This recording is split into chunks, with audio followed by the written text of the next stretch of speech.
I'm really frazzled. Hello, and welcome to Chaotic Neutral Games.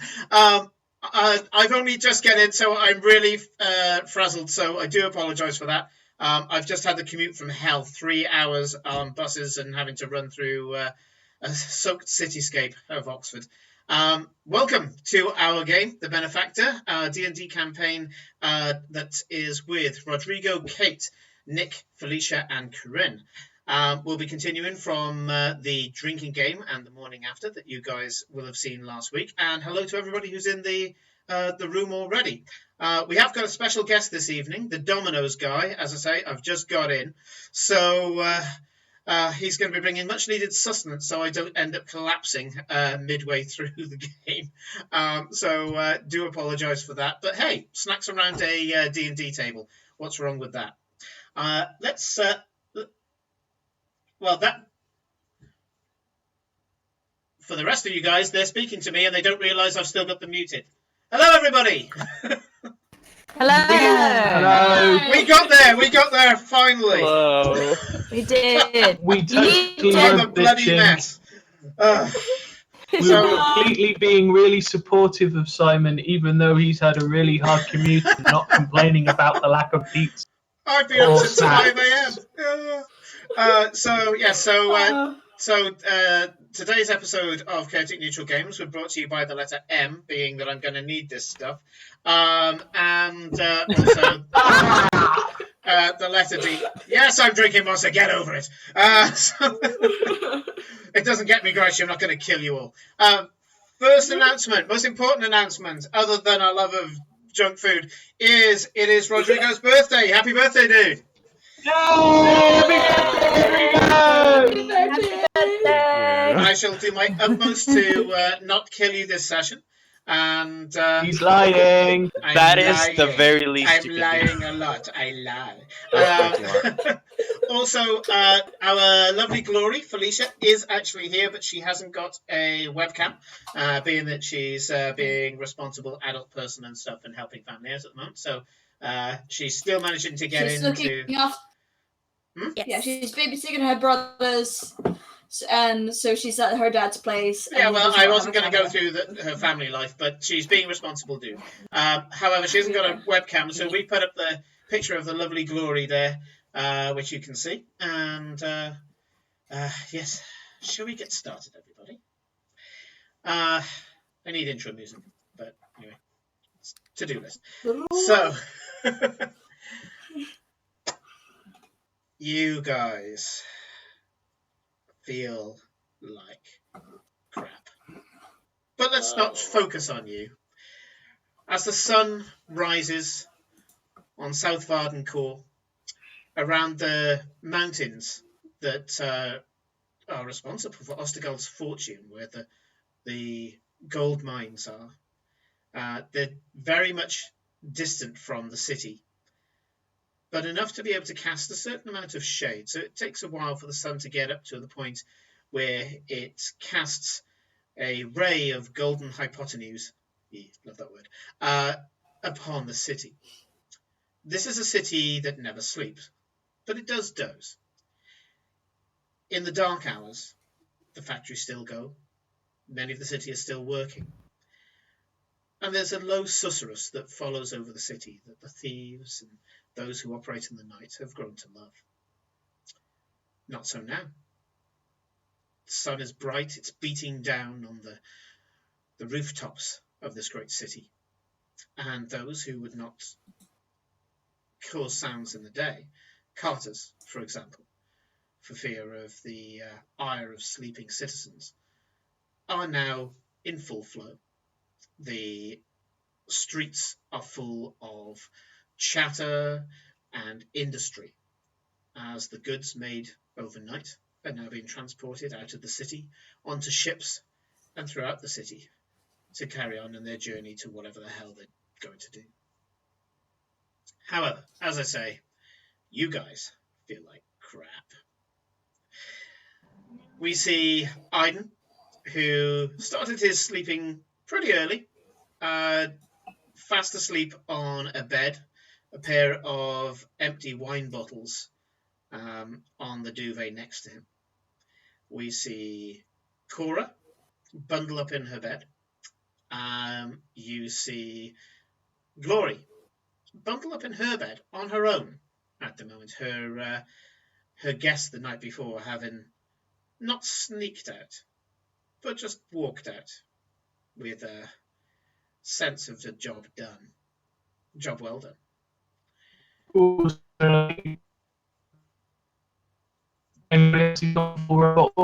You were a bit garbled there, Nick. Can you say that again?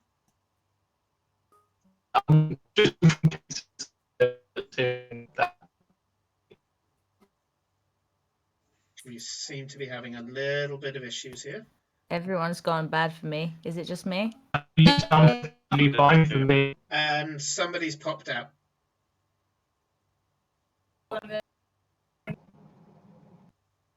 And everybody's back and in the wrong places. Yeah, I think. Whoa, we had no idea what went on there. I think Discord had a seizure. Yeah, That's what happened. Discord had a major problem. Okay. Oh god, was that me? Do you think that was me trying to add extra sound? Surely not. No, I don't know. I don't think so. Okay, let's just get everybody back in the right place.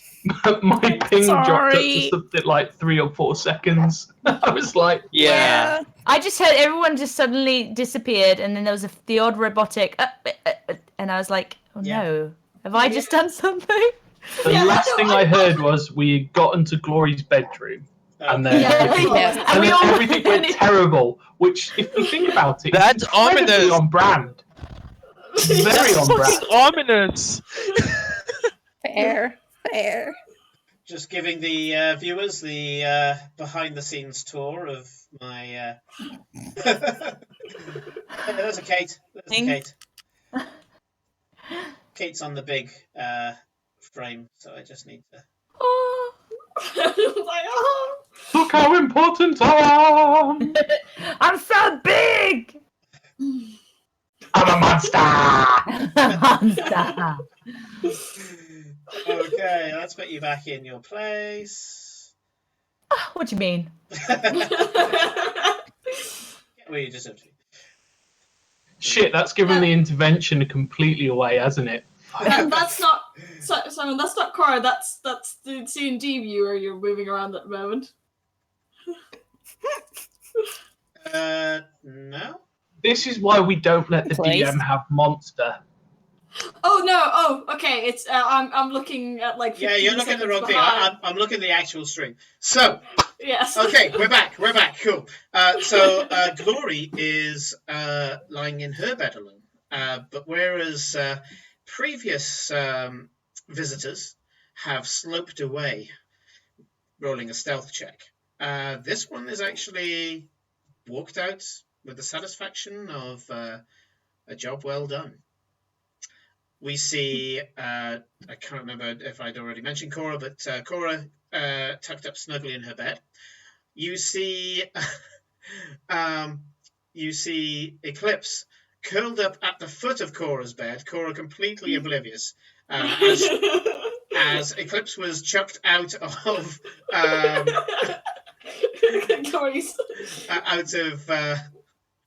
Glory's room the night before.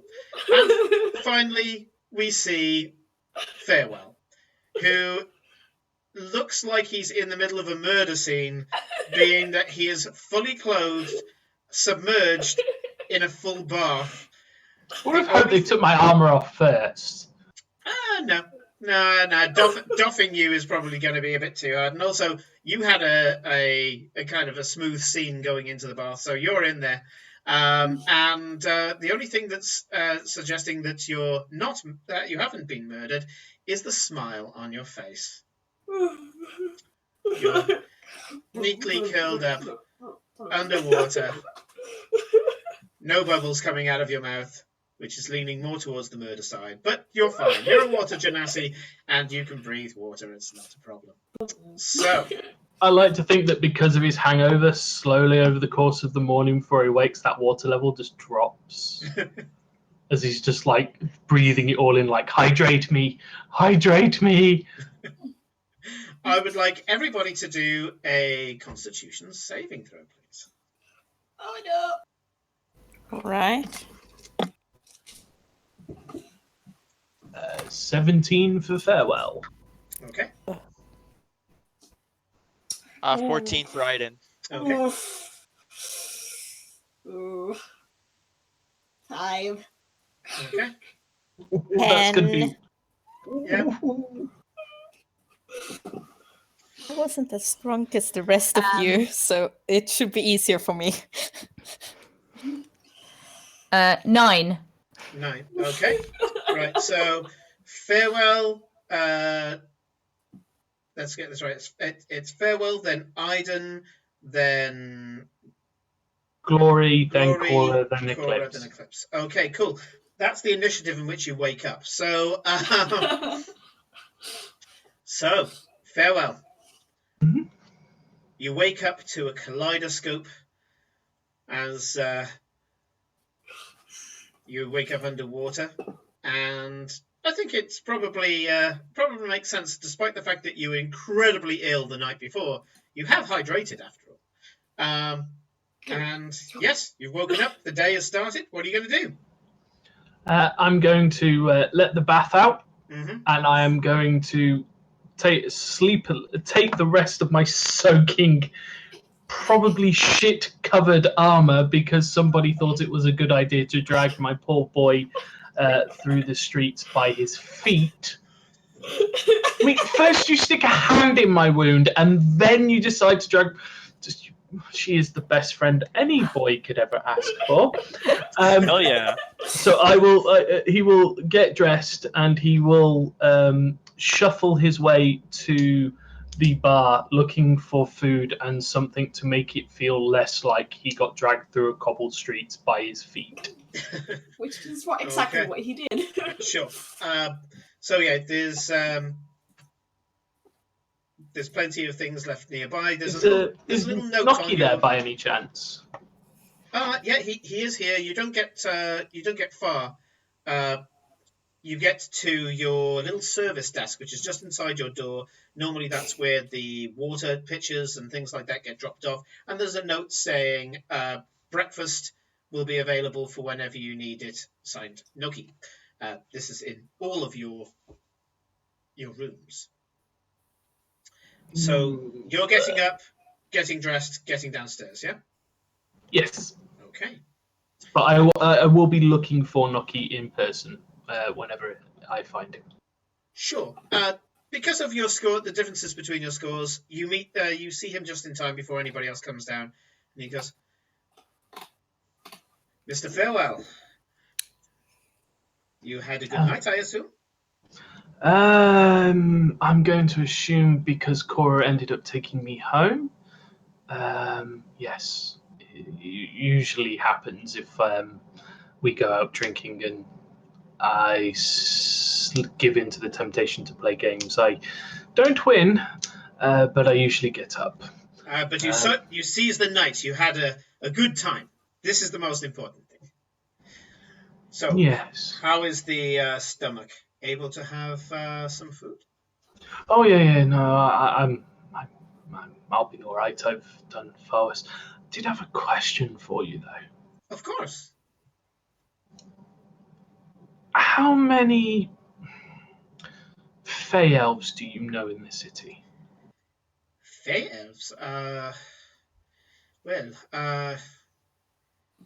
There's a few that work for the Green Organization, of course. No, I'm thinking more notorious or independent. I'm afraid I'm not the best person to speak to in Fey matters. Maybe the young lady who came downstairs will be able to help you. I'd like you to do just an intelligence check, straight intelligence check, as he points to the blue-haired, light blue skin, dark blue-haired woman who's currently reading and eating breakfast. Well, that's my good luck for the day gone. That's a natural 20. Natural 20. Through the haze, you remember that she was the barman last night, and the person who Glory very much was making eyes at. You don't recall her coming back with Glory because that was far beyond you going to sleep. But you do recognize her. And knowing Glory, you know why she's here. Oh, hello. Why, hello, honey. How's it going? Like I got dragged through the streets. Good. So, good. It means you didn't waste any money last night. Don't think we paid for anything. And I actually go and check my gold just to see if I've still got it all or I've been robbed. You have not been robbed. I don't think we paid. It was a figure of Bloody speech, good darling. night. It was a figure of speech, darling. It was all on Renata. Noki informs me that you know the city and its people. It's my job. Melis, by the way. Sorry. Farewell. Pleased to meet you. She extends a hand very kind of elegantly. There's actually, for you, you need to do a check. Just do a straight charisma check. Oh So no. he picks the one thing that I've got minus. That's why you need to do a check. Oh, The no. average person doesn't have to. Well, that again, this dice. Oh, I love you, dice. That was a natural 19 minus 2, so 17. Ooh. Sure. Okay, so you realize that she's definitely flirting at you. Whether this is just her standard demeanor, you can't remember much from last night, but she's definitely batting her eyelashes, looking you over, and the way that she brings her hand forward to shake your hands and everything, it's like silk. All of her movements are just like silk. And it's quite clear that she's being quite flirtatious. And she says, it was a figure of speech. We all partied last night. All of us. Very hard. Yeah, I assume. Oh no, wait, that's rude. Anyway, so Character growth! what you don't realise is that in his book, in Cora's handwriting, there is the stop asking people awkward questions written in huge letters over 2 pages and underlined. That's right at the start of the book. That that he has to read every day. Oh, poor boy. No. Sorry, this is the. Oh, I'm going to sit down. And I'm just going to sit down at the table. But anyway. I love how awkward Farewell is in these situations. You made quite an impression last night. But then again, I'm told that stomach acid does make quite the impression. Oh, that was real, wasn't it? Oh, perfectly real. If anything, though, you vomited on the right people. I mean, that's the fastest way to get that group's respect. I use other methods, you understand. I don't think there's an elegant way of, bathing somebody in your stomach contents. Yeah. So It's why I like dwarves. she says, but she reaches her hands across the table and just strokes the back of one of your hands and says, "Don't worry, dear. You did well last night, even if you didn't feel like you did. Take a D6 inspiration." Oh. Yay. Oh, I'm just going to note that down. Okay. In 1d6 inspiration. Oh my. So you had a question about people in my business, and you're in the right organization. What would you like to know? I haven't met an awful lot of them, so I'm kind of wondering, does this city have a large population of sort of the Fae and Fae elves and things like that? We're quite close to Sylvania, you understand. So we do get some people coming from there, and many of them are either straight from one of the Fëanors there, or they're second, third generation from the Feywild, yes, and they keep a certain amount of extra sparkle to them. I myself come from, as you can imagine, the sea, and she kind of tips her head to one side. You do notice she's got a very elegant neck, and you have a feeling she might be showing this off to you. But she also kind of points to the gills that are just at the base of her skull. And she says, I'm from this plane of existence, but don't worry, I can still help you with your question. I would say there's a higher than average amount of Fae here. They tend to keep themselves quite well hidden. You have to be moving in certain circles to see them at all in some cases, because it's a very human city. It's very human run.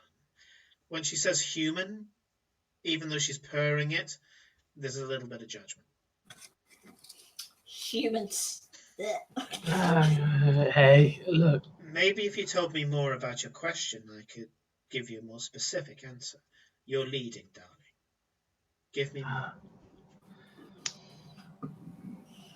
Is anyone else waking up while Trevor is having the terrible, the conversation of awkwardness incarnated? I'm going to say at this point, Aiden has got up, probably with his usual. Yeah, that's Please- not how he wakes up. Please send the other socially and charismatically responsible person to come and help me. Yep. Totally. Both of you. I Sure. want to see how both of you react. Yeah. Yeah. So, Aiden's getting up at this point. What is your question? Yeah. The real question behind what you're doing. I have a theory. And with all good theories, you need more evidence. And the easiest way to do that without hurting someone who's very important to me is observation. I need to know where they hang out, where they go, what circles they move in. I see. Want to understand. She pulls off her green badge, puts it on the table, and traces her fingers over it. And there's a popping in your ears, and she goes, privacy. Okay. So, specifically, you want to follow someone that's not in the organization? Yes. Then there's not a problem. Who is this person? I don't know. And that's not me being clever or tricksy. I'm sure you can tell deception is not exactly my strong point. I'm not very good at. I find it endearing. I like it. She flashes you a smile, and it's a very genuine smile. And that's incredibly disarming. I'm going down probably a road I'm not supposed to, but I need to, as I can't have her hurt anymore, and I need answers. Very well. Tell me what you know. The only time that anybody's really understood something about my friend, and you've probably guessed who I'm talking about, has been another Fae. I'm perhaps putting two and two together and getting 9, but it's the only lead I've been able to dig up for her in 18 months. Okay. I need to find something more. Tell me something about this Fae. When were they last spotted? Long ago. That's the problem. The only thing I know is they like control and they like fire. Okay, the fire helps, the control doesn't. Have you met the Eladrin in the city? No. Okay. Believe it or not, I tended to work like 20-hour days with the dead. It didn't leave much time for a social life. Sounds like you've done something that's a little more healthy for you now. A healthy transition. That's what I was trying to get at. A healthy transition. Sorry, I had quite the workout last night. So... Does Farrell blush? Does Farrell blush? Farrell hasn't stopped turning a shade of purple since he sat down. I thought you were turning he was turning a bright shade of teal. Probably, actually. Yeah, and not knowing where to look either, especially difficult for a guy that doesn't look anybody in the face anyway, which means he can't look down, can't look up, and he can't look towards. So he's sort of just moving his head around. She sees Hey, that. hey, Nick, stop calling me out. She sees that you're blushing, and she holds up one of her hands and says, "My right hand, I think, is cramped from tip to shoulder. I should really learn to use both."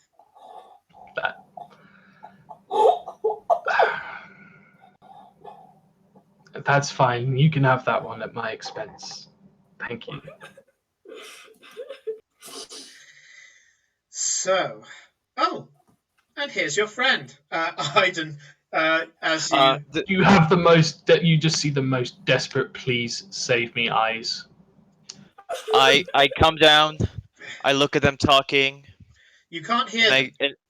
I know I can't hear them. But I look at them sitting down together, and the way they're seated, I imagine they're having a conversation. Yeah. Right. So just come down, look at them. They're talking, and they just turn away and go. I just ignore them. Sure. Yeah, I don't know why I expected anything different. Okay, but to be fair, do you think my -1 charisma was gonna help?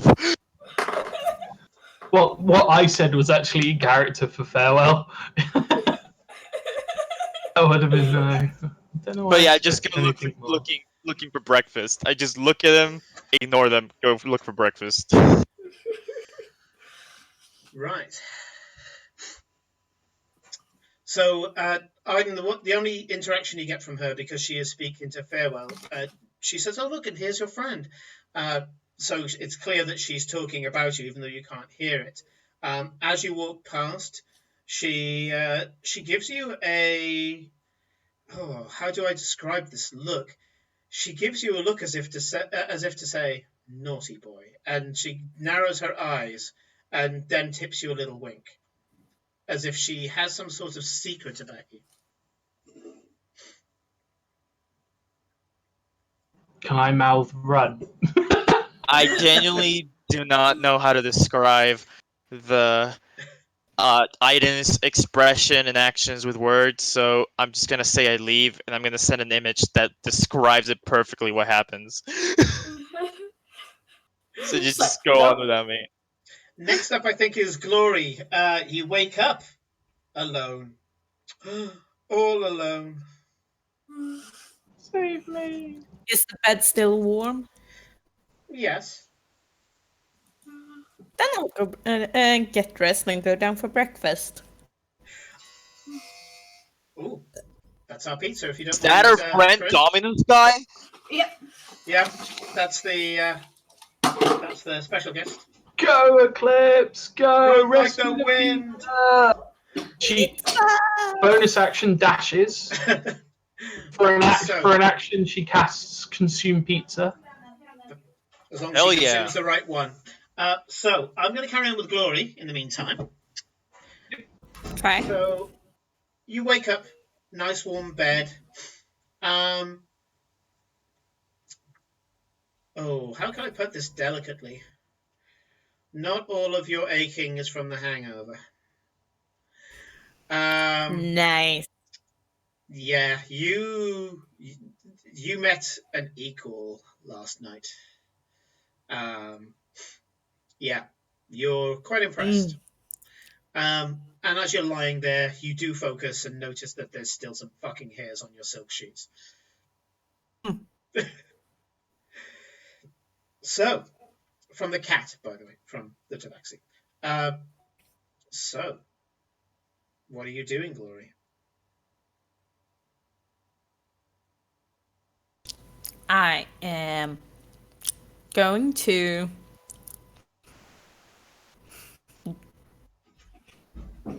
loose clothes and walk down to the bar like I own it and get breakfast. Sure. As we've said before, it's a walk of glory or a walk of pride. There's no walk of shame with glory. As you go downstairs, you see Milas talking very animatedly, although silently, with Farewell. Interesting development. Yeah. She stayed. But Farewell's body language is that I need some form of grown up. I have definitely walked myself into a trap. Right. Glory will take some amount of pity on Farewell. Or she just feels like strolling up to them and kissing the lovely lady from yesterday on the cheek, like, Okay. good morning, gorgeous. She taps the badge and there's a popping in your ears. And she goes, hello. I trust you slept well. You seem to. Very. Good. Good morning, Farewell. Good morning. Strong yesterday. So I'm told. I was filling Farewell in last night. All the juicy details that he probably did not remember. I could have done without the vomiting one. That was something that my pride probably could have done without wounding. Oh, please, you rocked. It was hilarious, though. Seeing the guys' faces.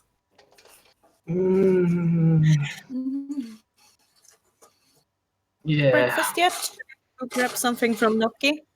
Oh, maybe I'll fix myself some tea first before eating. As I'm if a by little- magic, Noki is bringing over several plates of various things. There's fruit, there's meats, there's breads, cheeses, a few different types of spreads and things like that, as he anticipates that this is going to be where the patrons of this tavern are going to be. And very shortly after that, you see, I think it was Cora next? Yep. Coming down the stairs. Well, I think Cora might react to something that's in her bed. Oh, yes. Hey, you have a giant sleeping cat in your room. Yes, Cora, you wake up to find a tabaxi curled up at the foot of your bed. It's quite interesting, actually. Her spine means that she can really curl round in a really tight ball. Never noticed that before. Why is there a cat in my room?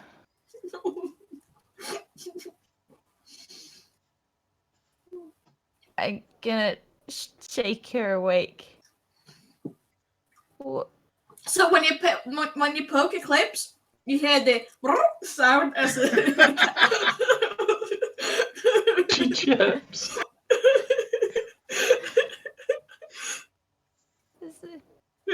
Why are you in my bed, Cora? You're in my bed. Am I in your bed? Whose bed am I? Don't know. I think This is my bed. No, wait, I'm not doing my voice. I'm pretty sure this is my bed. I breakfast. I'm just gonna like hop, sleepwalk my way kind of out of the room to try and get some sort of water and stuff. Like, my head hurts. When you come down... I want 50 liters of water, please, or milk. Are you asking Cora this? No. Okay. When we get down. It's just that seemed a really cattish thing to do. It's like, I want 50 litres of milk, bring it. Okay. So you guys come downstairs. It's clear that you're coming down together. And you see animatedly talking and kind of sitting quite close to each other, Melis and Glory. And then you have what Cora, I'm sure, understands as a shell-shocked Farewell. Please, friends, come sit down.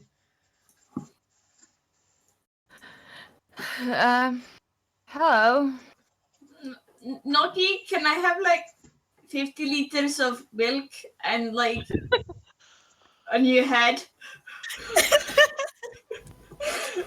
I think water would be better for you than all that dairy, to be completely honest.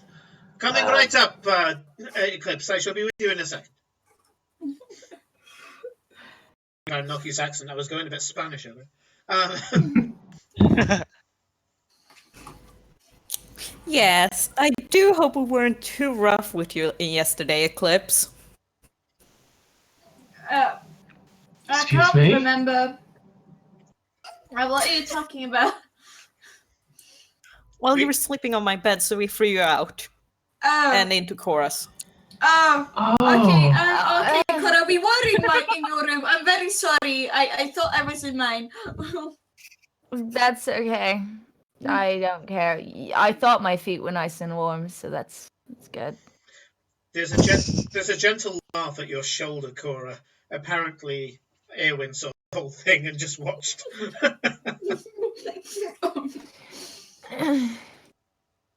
Are we getting breakfast or what? There's food on the table. Oh, yeah, that's true.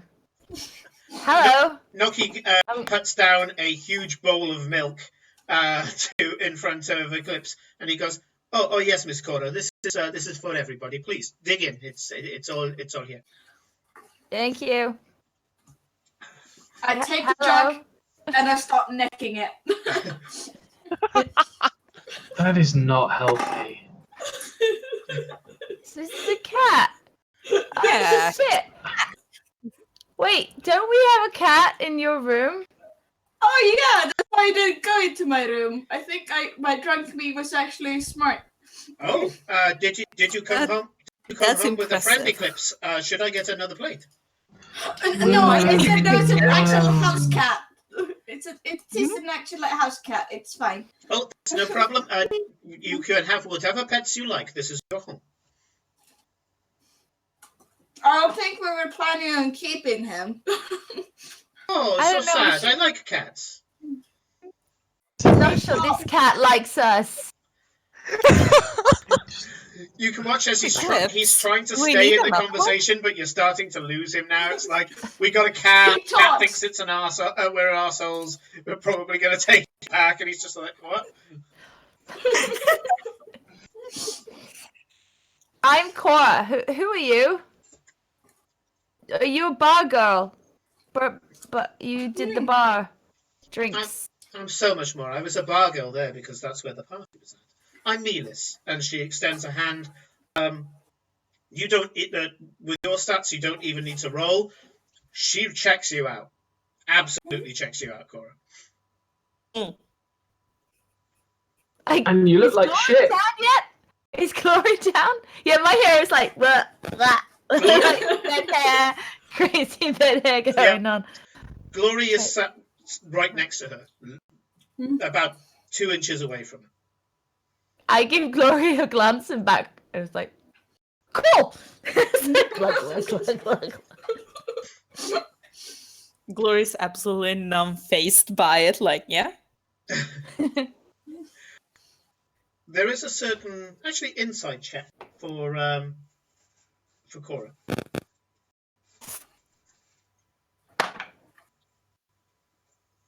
I do love the lucky feet.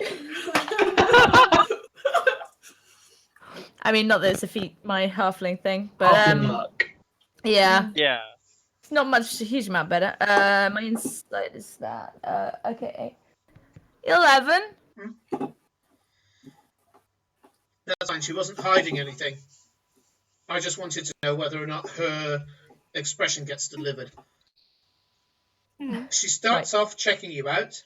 She sees your expression, and she looks like she's about to laugh, as if to say, isn't this fun kind of thing, teasing you. Then she sees something in your expression and immediately discontinues flirting with you. And after an imperceptible to the rest of them pause, says, "I'm happy to meet you as a friend." Instantly friend zones you. What? Say that again, what? Hold on, we're waiting for the pizza to pass. Yeah. Instantly friend zones you, is what I said. Yeah. There we go.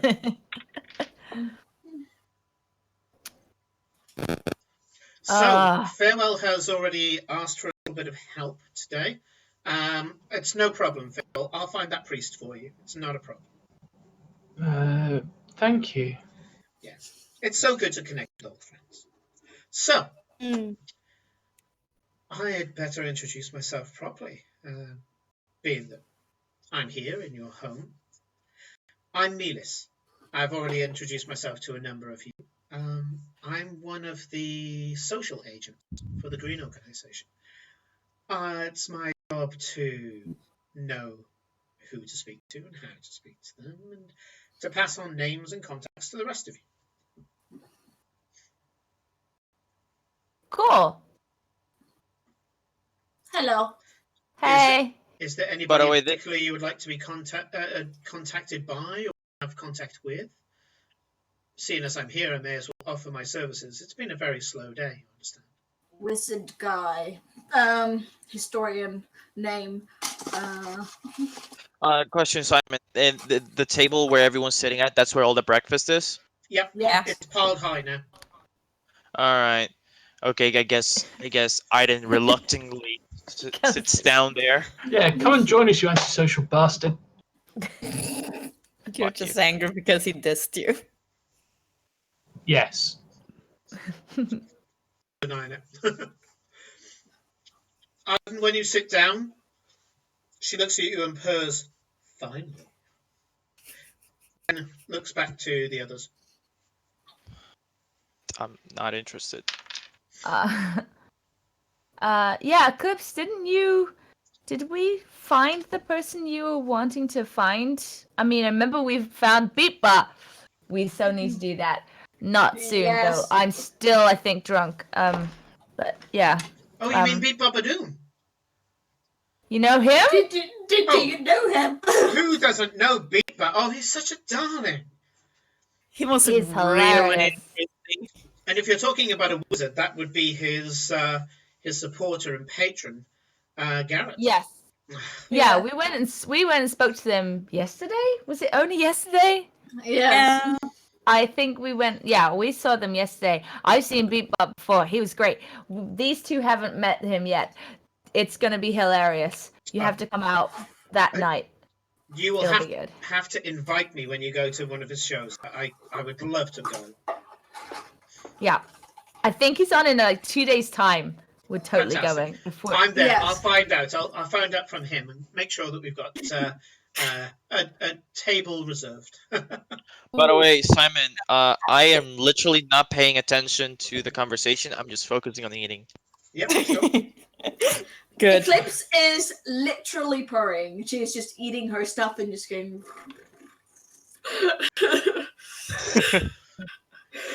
Mila says, "Oh, you are a dear." She puts her as she reaches out, quite clearly kind of hesitating for a moment to see if this is okay. And if it is okay, she ends up scratching you behind the ear.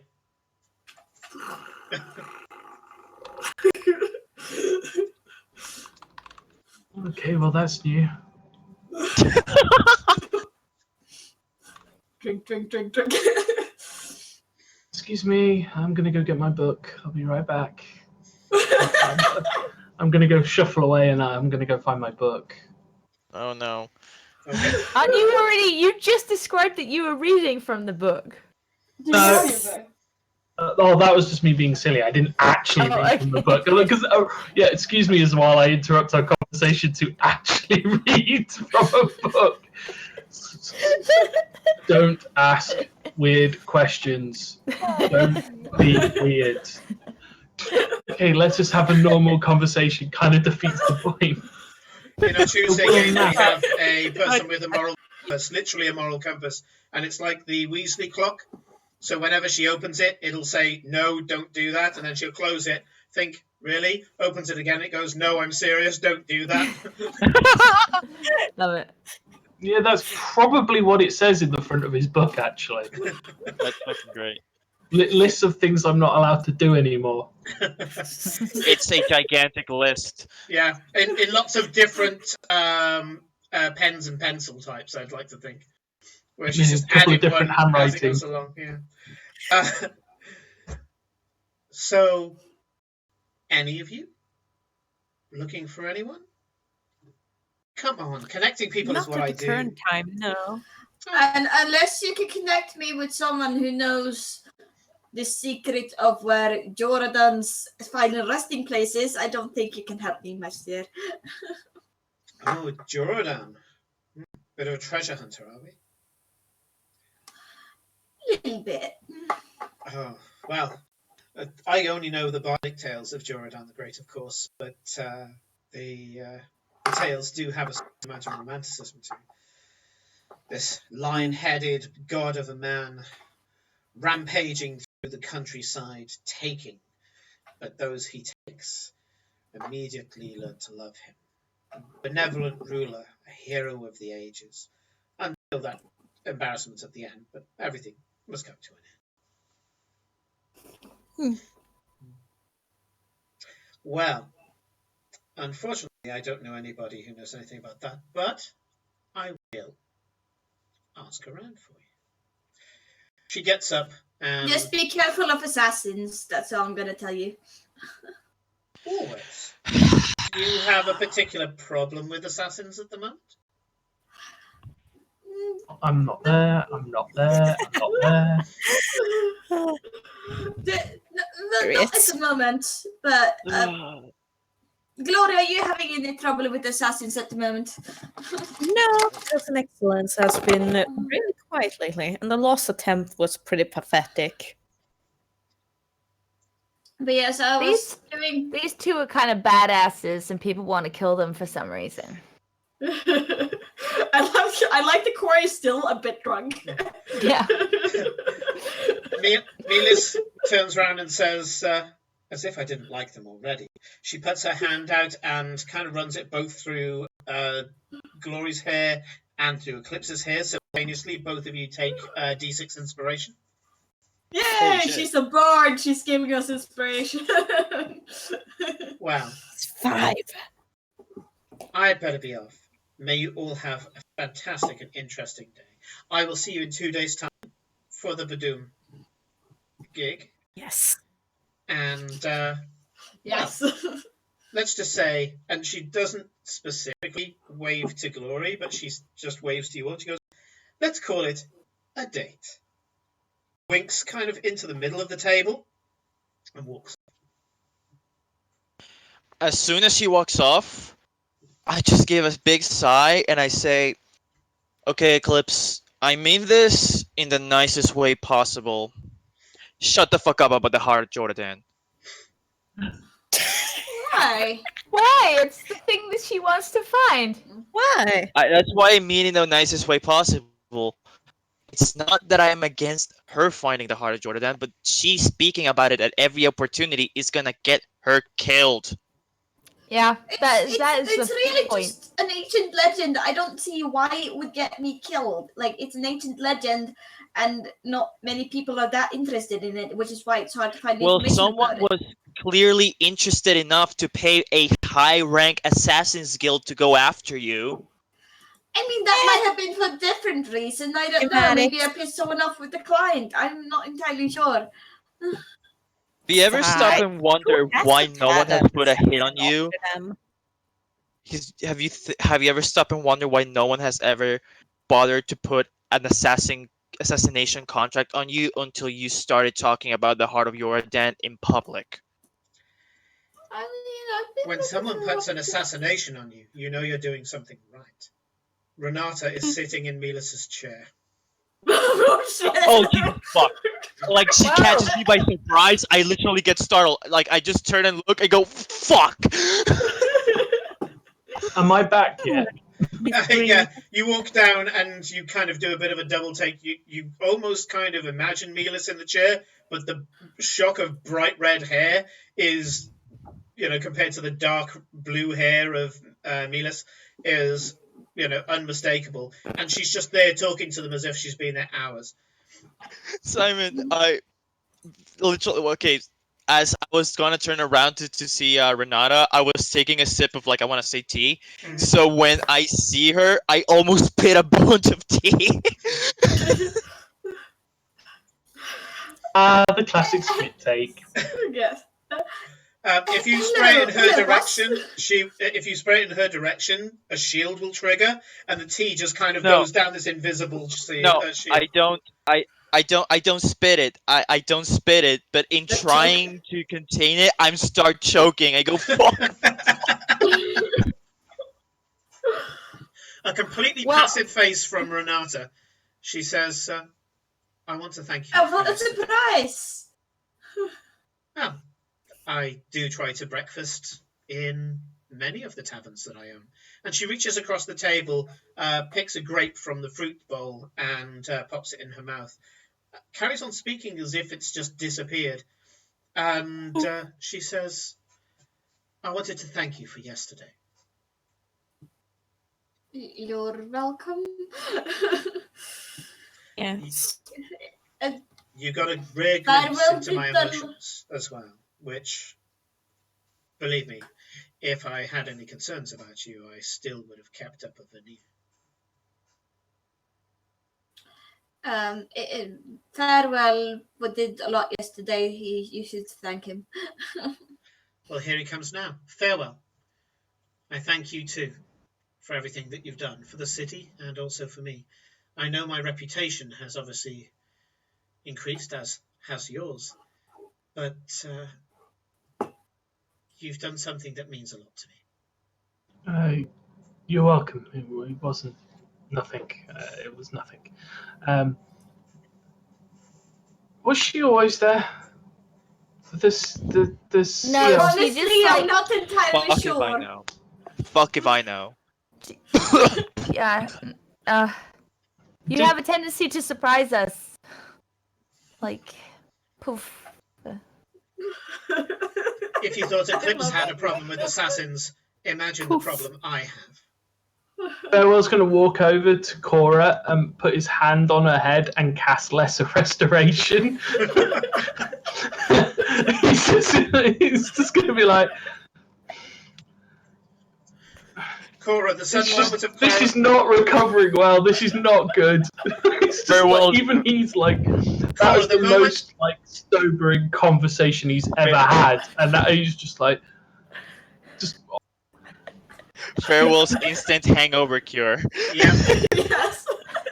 Cora, the sudden Also return to appearing out of sobriety nowhere. and the clarity with it is almost painful. I kind of realized what I just said to our boss, and then just go quite bright red and just shrink even shorter in my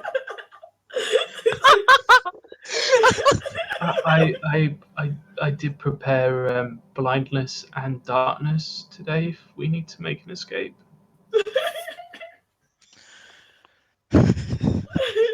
And I sort of try and hope stand not in from such me. a way that like I'm blocking Cora so that if she needs to escape behind me, she can. Yes. Yes. I was meant to catch you up on this, Renata. I haven't had a chance to speak to you about this yet, but I was given one of these coins. She What takes a are look at you doing? she takes a look at it and goes, "Oh, bravo! It takes people years to get one of those." Well, not bad for my first assassination attempt, and they gave me a coin. I would say. Well, it wasn't really an attempt then. If he gave you a coin, wait until they try properly. No. They will at some point, No. I'm sure, but not from him. So, No. yes, apparently somebody was a little jealous of the gift I gave you. It's a meaningless piece of bric-a-brac. I could go up and burn that painting now, but I rather liked it. Clearly, one of the conspiracy nuts that is obsessed with the Jordan story thinks that you have some relic that they covet or that you're going to unearth some secret or other and has targeted you. I expect with the skills that I hired you for that you'll be able to deal with this if it happens. I assume so, as long as I can only say I'll do my best, and I hope I won't die. Oh, bravo. Like to see Willie. So, what's your day looking like today? What are you going to be doing? I don't really get to speak to many of my employees and find out a bit about their lives after they join. Normally it's me telling them what to do, but, well, you've done your work, I would say, for the month, hopefully. We got a talking cat, and that's not me. Good. That we need to talk to. I'm going to put my hand over her mouth. I will remove it. It was Farewell, an interesting please. day We're all yesterday. friends here. One thing at a time. Sorry, go on, Glory. You were saying something. No, I was just saying we did manage to get a lot in before the mess with the... or what was he called? Dean? Tristane. Tristane. Tristane. He's the Duke's son. Tristane. Yes, that's Oh, it. That's correct. I've written His his son name is down called wrong Tristane. in my book. Yeah, we called him Joram for a moment, and then we I changed called him Jerome for a while. Jerome is his brother. That was the DM's fault. Yeah, we got confused. But yeah, like lovely downtime. And a ladies' day out.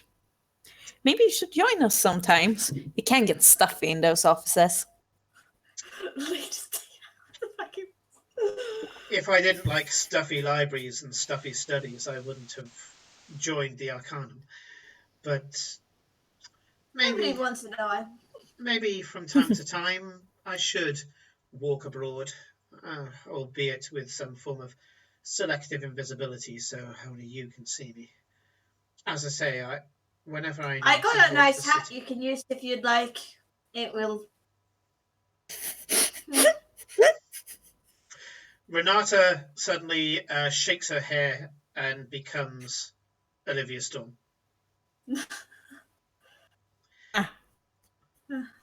I'm Okay, capable of let's doing it resettle. myself, but thank you. And she speaks exactly like Olivia. Cora Ooh. tries to remember if she's ever seen the two of them in the same place at the same time. Yes, you have. You have. Only once. Have we? Is it- We've Yeah, actually once. been together. Question. Yeah, once. In the starting, for the first time you ever met Only Renata, met her. it was Olivia who took you there. Yeah. Well, I know This- she took us there. I'm just not sure whether she was there when. Yeah, she was in the room together. They were in the room Ah. together. Simon Oh. was prepared for this. She shakes her hair again and becomes Renata again.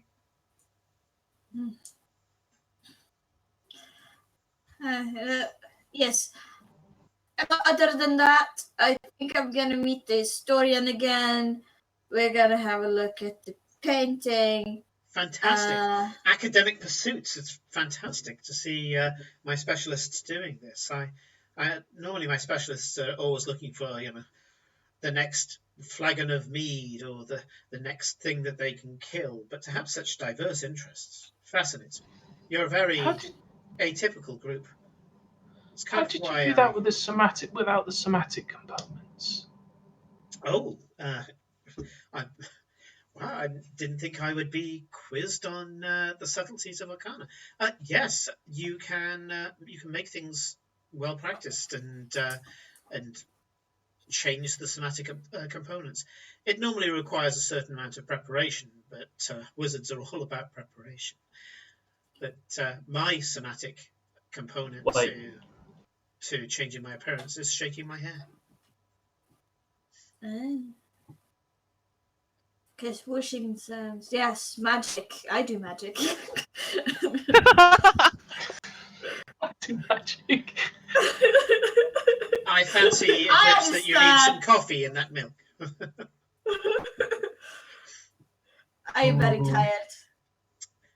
It sounds well Okay. earned.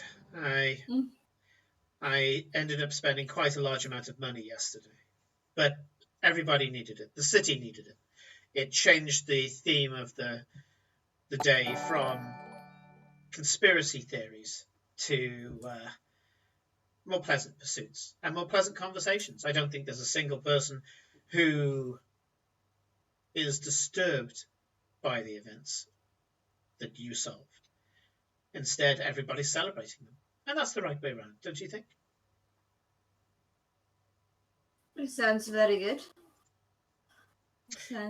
Anyway, I don't think I should be keeping you from your pressing engagements of the day.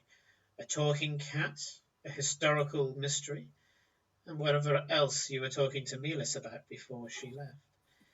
I'm not going to pry. Melis loves her secrets, and I know if it's anything important, she'll tell me. Anyway, she puts her hand on the table, and there's a small flash of light underneath it. She pulls her hand away, and there's 30 platinum pieces just there on the desk. Huh. That's 300 gold. 300 gold. Some expense money. Enjoy your day. Nice. And she snaps her Thank you. fingers and disappears. Okay. I sometimes wish she'd just walk. Wait. 30 divided by 5. 6. So 6. we get 6 6 platinum each. Yeah. Yeah. We're well on our way to become rich. Is that 600 gold each? 60. 60 Oh, gold. 60. Yeah.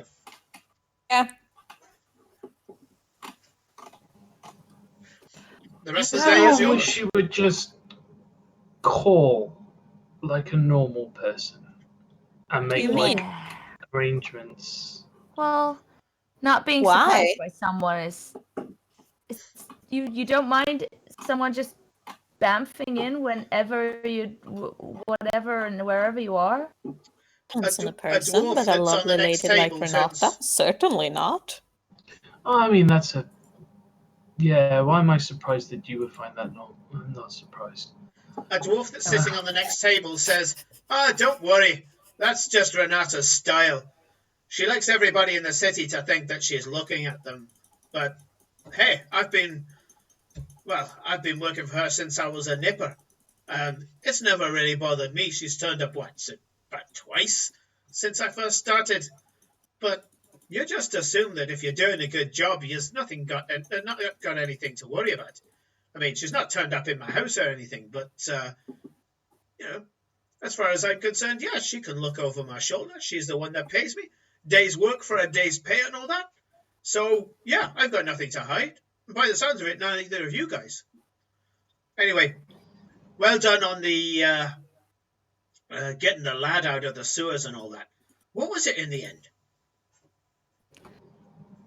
Tentacles. Giant eldritch tentacles. Tentacles! What?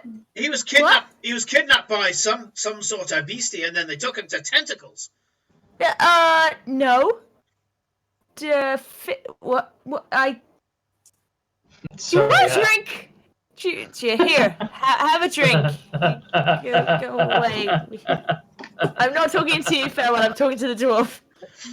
And he's already got a giant platter, kind of like a breakfast platter in front of him, and a very large day ale by the side of it. There's a lovely kind of nutty brown head on the top.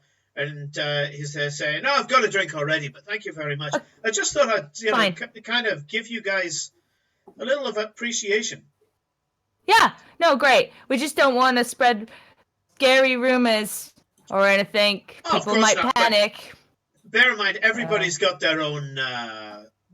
Everybody's got their own theories, up to and including some people thinking it was staged, that they staged some sort of kidnap event because the building fell down because it was badly built.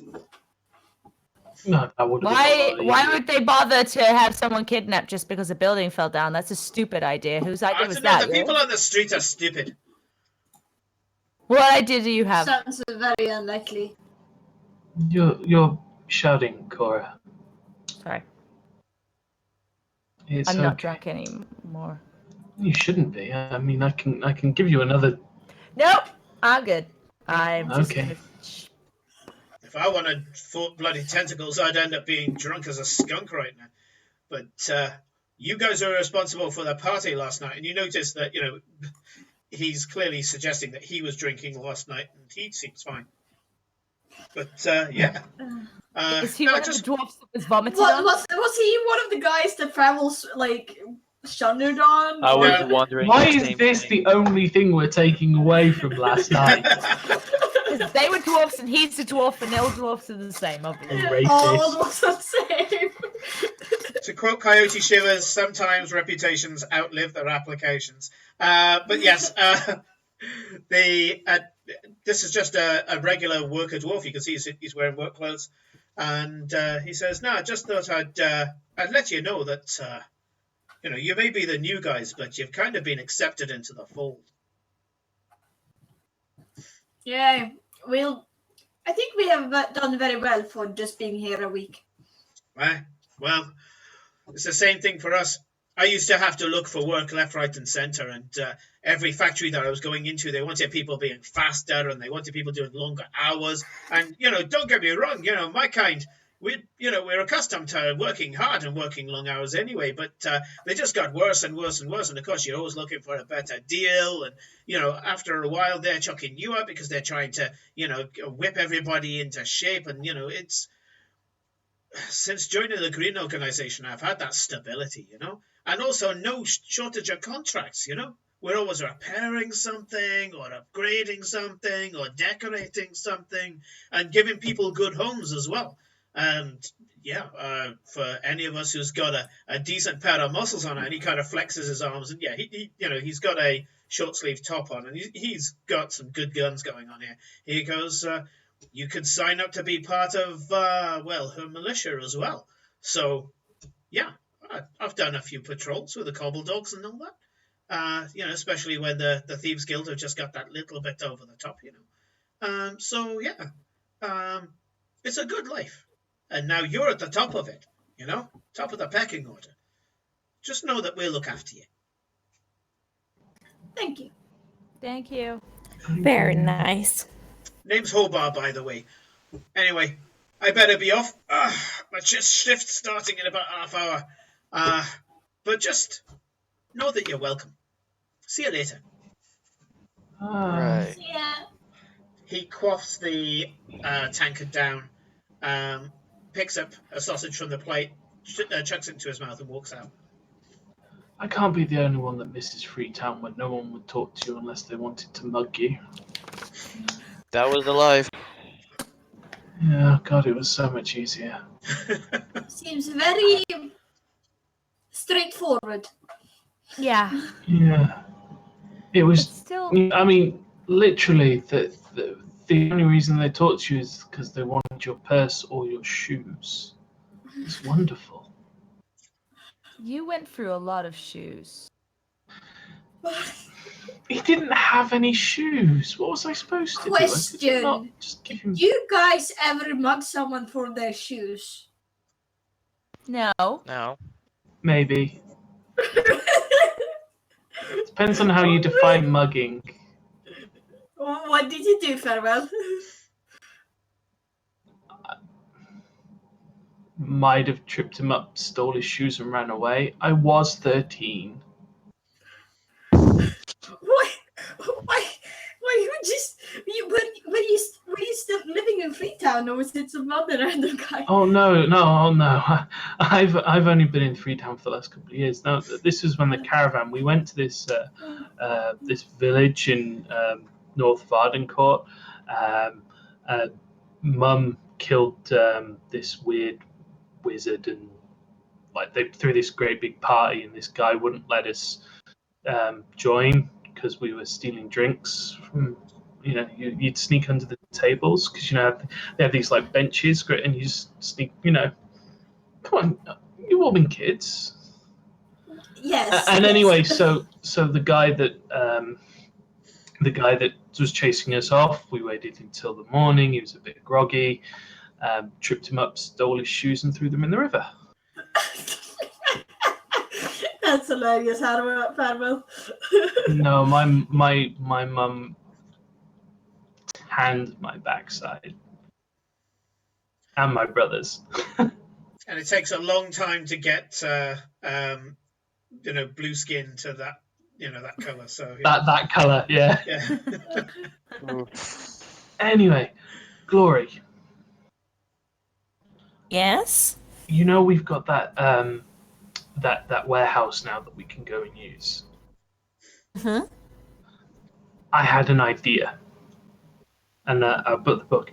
And you've seen that he's drawn like a plan, and in the plan he's just labelled up things like alchemy bench, enchanting stuff, storage, beds. Skyrim. Yeah, that sort of thing. So he's been drawing. What do you think? Because we're going That to need looks somewhere. really good.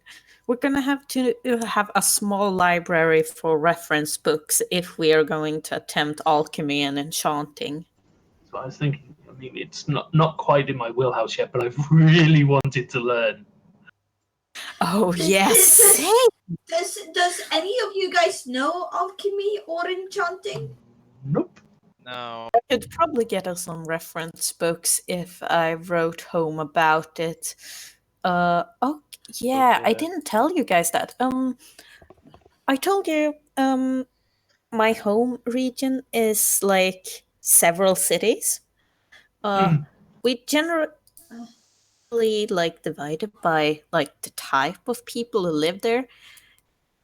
My city that I hail from is specifically the one that has the largest library, all the alchemists, enchanters, magic users of all kinds. Sure that my old teacher would send something, maybe. Insight is very nice. I was gonna say if we can find anyone who will be willing to hire, or just anyone who does know enchanting or alchemy, I can help and be around and do the same stuff as them. But I need someone that knows the stuff beforehand. Yeah. Otherwise, we can just learn by something. I did write down my theory about those things we saw in Sev's place. Before that, though, I think we have a very important thing to do. I don't think any of us are in a good enough position to deal with the angry cat. I suggest if we're going to do the cat, we clean up, we get changed, and we prepare for a fight, because that is going to be what pissed off cat. It's a cat. Farewell, if it's trying to, it's a cat. Farewell, if it tries to attack us, we can just put it to sleep again. It's fine. I mean, basically, we just need to talk to it, right? Right. And I think we need you, Cora, because you seem to immune to whatever charm effect it was doing on us. So. Huh, yeah. I mean, if we're gonna end up fighting a cat for any reason, then we probably don't want to get ourselves all cleaned up, because we're just gonna end up looking like shit again. Yeah, so let's go. It smells so bad. You smell bad? Didn't you sleep in a bath? Yeah, but right. So a little bit. Usually, when you around Farewell, he kind of, because he's a genasi, kind of smells like fresh rain. At the moment, he doesn't smell of anything, and that's really off-putting for him. Right. Okay. It's like he's. Do you? How can you clean up even more? Do you need another bath? Or Diori, can you do the honors? Of prestidigitation, cleaning. Does she even have prestidigitation as a cantrip? Because I think we agreed that she didn't last time. Oh, I thought you did. No. I thought I she have only has fermentory. fighty stuff. Just yeah. Yeah. Okay. Yeah.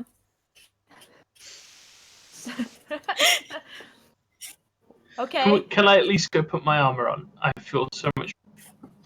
Oh. No, yeah. I need to clean that. Why did you drag me by my feet again? It was the easiest thing to hook. Your arms were all floppy. I can't really remember. I was drunk. I blame someone else. It wasn't me. I'm gonna go get changed.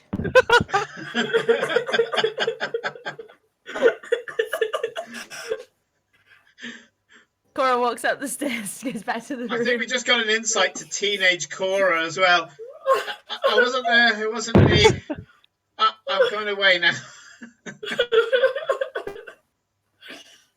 The things I do with you people.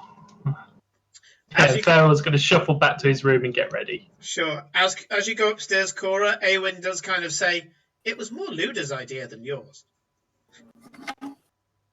Exactly. Exactly. It was totally not my idea. Yeah. For the rest of you, you just hear Cora talking to herself on the way to her room. So- That doesn't bode well. Okay. So, it is 9:24 now. Do you want to have the bio break early and then get to the next bit you're going to do? Sounds Yes, good. please. And Yep. I need to get a Sure. drink. Okay, cool. Right. So, How was the pizza, by the way? the pizza, I've only ate part of it, so I'm going to cram down You some need of Yeah, it. you should finish that. And I've eaten as much as I'm gonna have today, and the rest I'm gonna have tomorrow for lunch. So. That is the joy of pizza. it is indeed. Yeah. Right. Everybody else, we will be back in about 10 minutes.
Welcome back, everybody.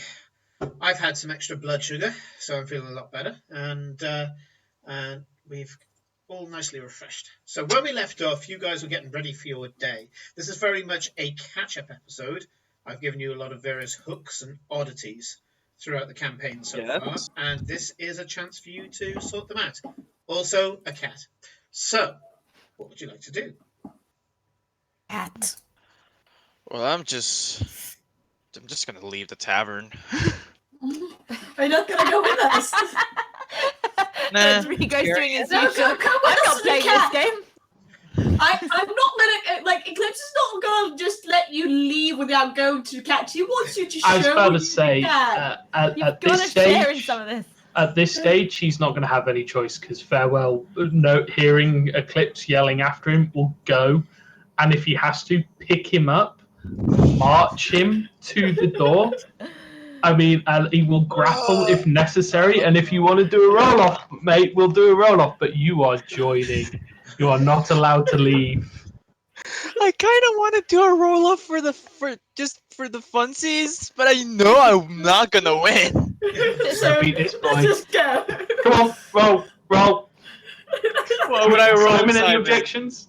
This is a grapple check, so it will be Farewell's athletics versus your athletics or acrobatics, your choice. Oh, I know what I'm choosing. Thanks. That's better than I thought. Oh shit. Oh no.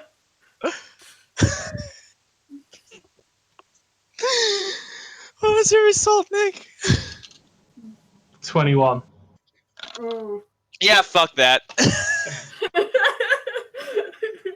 I got an 18. Yeah, okay. You just see him like when you've got hold of like one of those unruly toddlers. That's what he's got.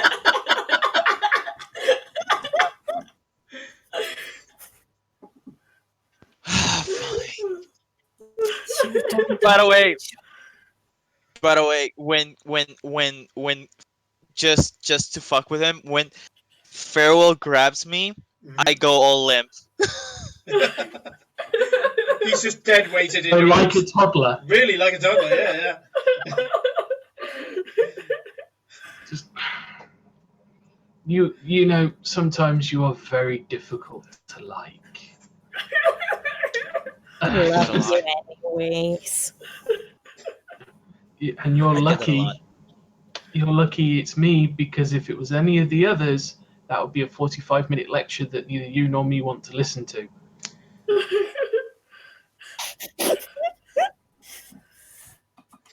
Yes, that's what I thought. And I will sit him down, literally sit him down in front of the door, wait until somebody comes along to watch him before then going, and basically cleaning my kit up as quickly as I can, putting it all on, getting everything there, because I'm expecting something really bad to happen when you open that door. Is everybody there? Is everybody there? Yeah. I'm loaded up, ready to rock. Okay. Okay. By the way, we took the money off the table. Yes. We Yes. just did out and we took Yeah. it. Didn't Yeah, make that clear. We did I that. already added added it I to need how much gold I have, so if that's Yep. okay. Yeah. Yeah, 6 platinum Okay. apiece. So I opened the door. With trepidation, you walk up to the door. You turn the handle. You fling it open.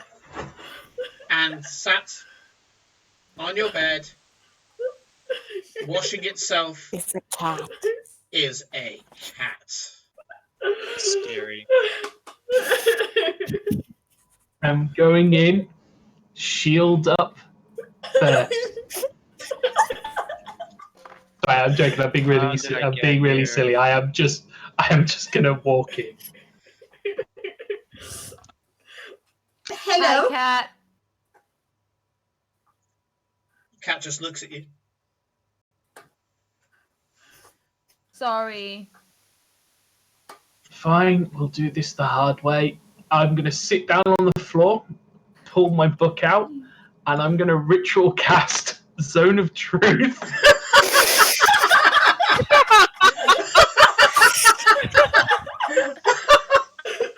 Sure. Okay. Yeah, you cast Zone of Truth.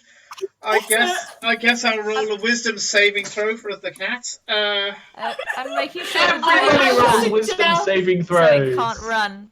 DC Do we 15 wisdom saving throws from everybody, please. Wisdom saving throw, DC 15. Oh god, this is like group therapy. I fail. Right. I I fail. Cat. Did you I say pet the DC cat. 13? 15. 15. Okay. Ooh. Big on the Glory, fail tell from me the cat. the truth. Hold on. If we hit 15, have we passed or failed? No. Yes, you Yes, have. you have. Sorry, yeah, meet it, don't beat it. Yeah. I got 15. Okay. Yeah, so did I actually.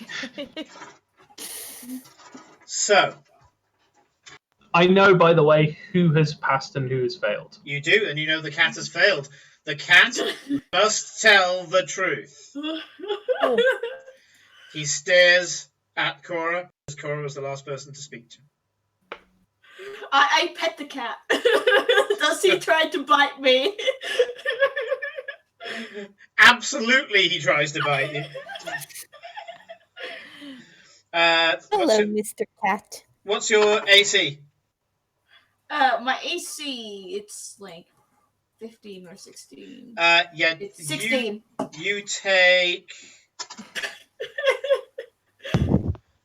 Ooh, you take 5 points of piercing damage as the cat is Oh, out. the cat! Yeah. Like, I thought the cat did like 1 point. Well, obviously, that 5 this points cat of is piercing very damage. upset. Not this demon cat. Yeah, the bite doesn't do all that much, but then it does the whole thing where the front claws go around and the back claws rake at you. And it does 5 points of damage Also- to your left arm. Ow! Hey, Also, hey, stop! Rake. Excuse me, I'm gonna be out of the game for like a minute. I need to take a call. I'll be right back. Yeah, sure. Sure. No problem. That's fair. Yep, I'll put up your graphic, dude. Yeah, I'm like, stop! What? We don't want to fight. We just want to talk. I was just trying to pet you.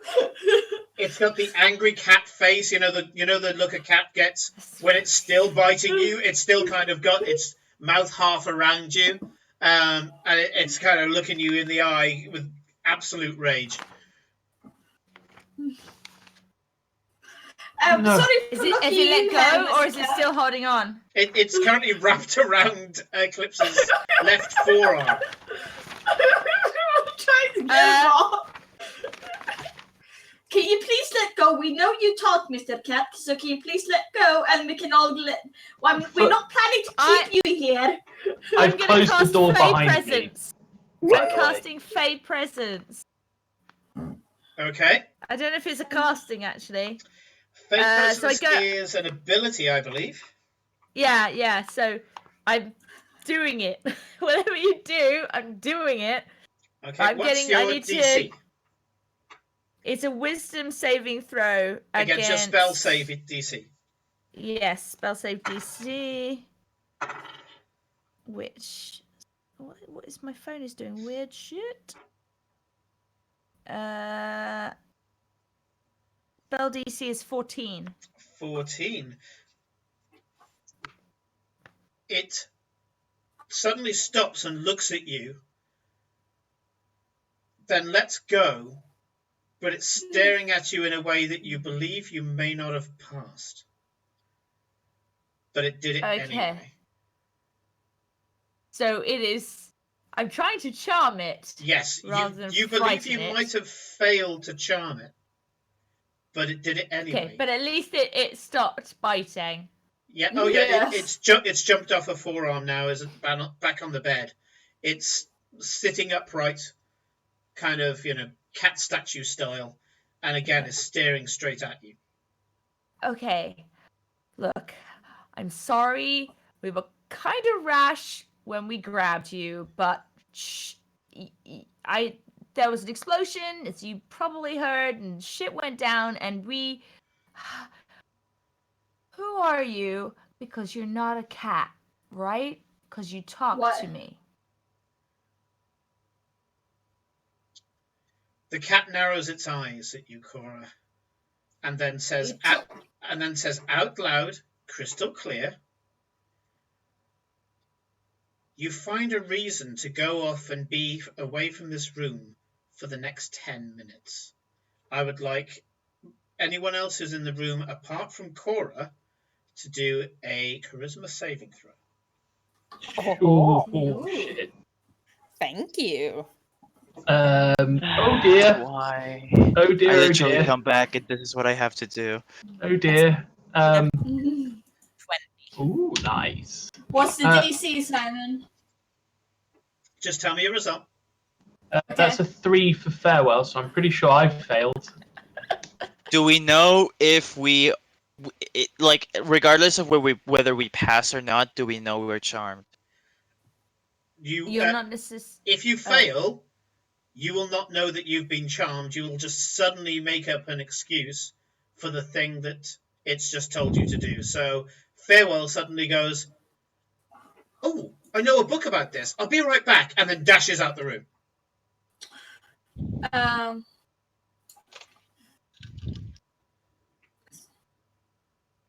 Really, Mr. Kitty? That's the best you got? By the way, I got 3, so I am out of the room too. I got a 15. Am I still in the room? Yes, barely. You watch as Aiden gets up, and you go, "Oh yeah, I've got to go there too," not quite knowing where there is. And then just as you get up and get across the room, you're like, "No, that's not me."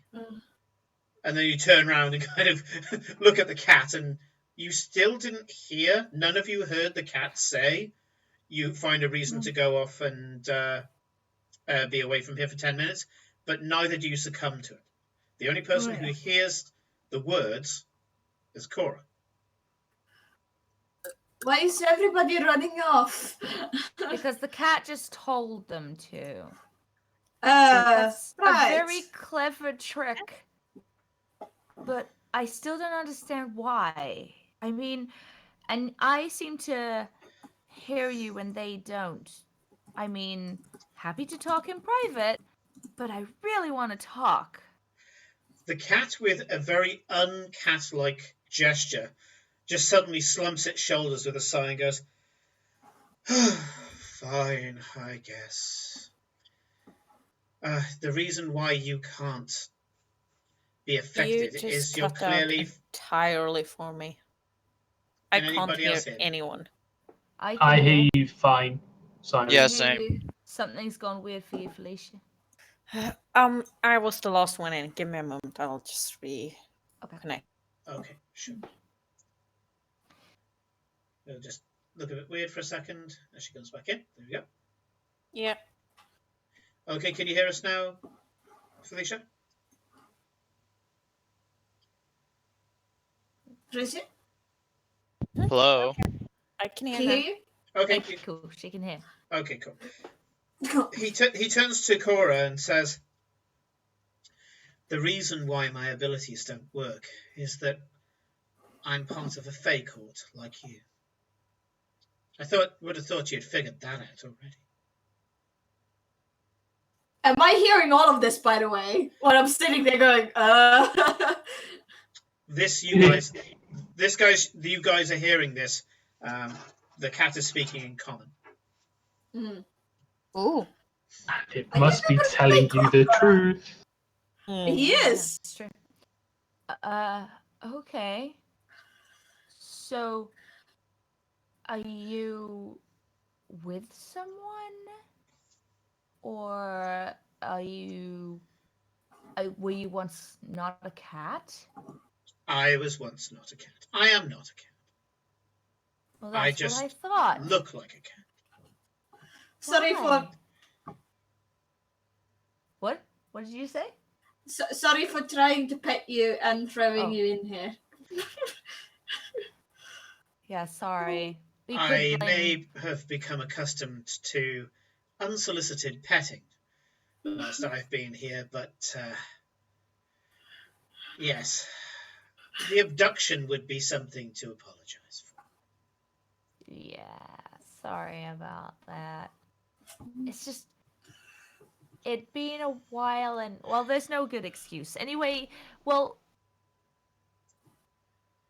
yeah, I don't really know what else to say now except sorry. Do you want to be a cat? Are you trapped in a cat? It's complicated. Do any of you know about the summon animals spell? Yes. Don't know actually, do we? Those of you who, well, we haven't got any druids or rangers.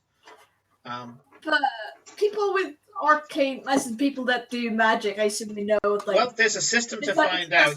Let's try a roll. Let's try a roll. Yeah. Yes. Arcane roll. If you're proficient in it, you can have advantage in it. Go. Wait, what? Roll what? Arcana. If you're proficient in it, you can have advantage in it. Ooh, thank you. That's a 17 for me. 17, sure. 11. Sure. That's 17 for me too. Okay. So anybody who got a 15 or above knows that the summon animal spell uses fey spirits to create the animals. So they get ripped from the Feywild, they take on the form of beasts, they do whatever the spell is required to do, and then when the spell expires, either by duration or by dispelling, the fey spirits go back into the Feywild. At 11, Cora, you know of the spell, but you've never really studied the etymology of it.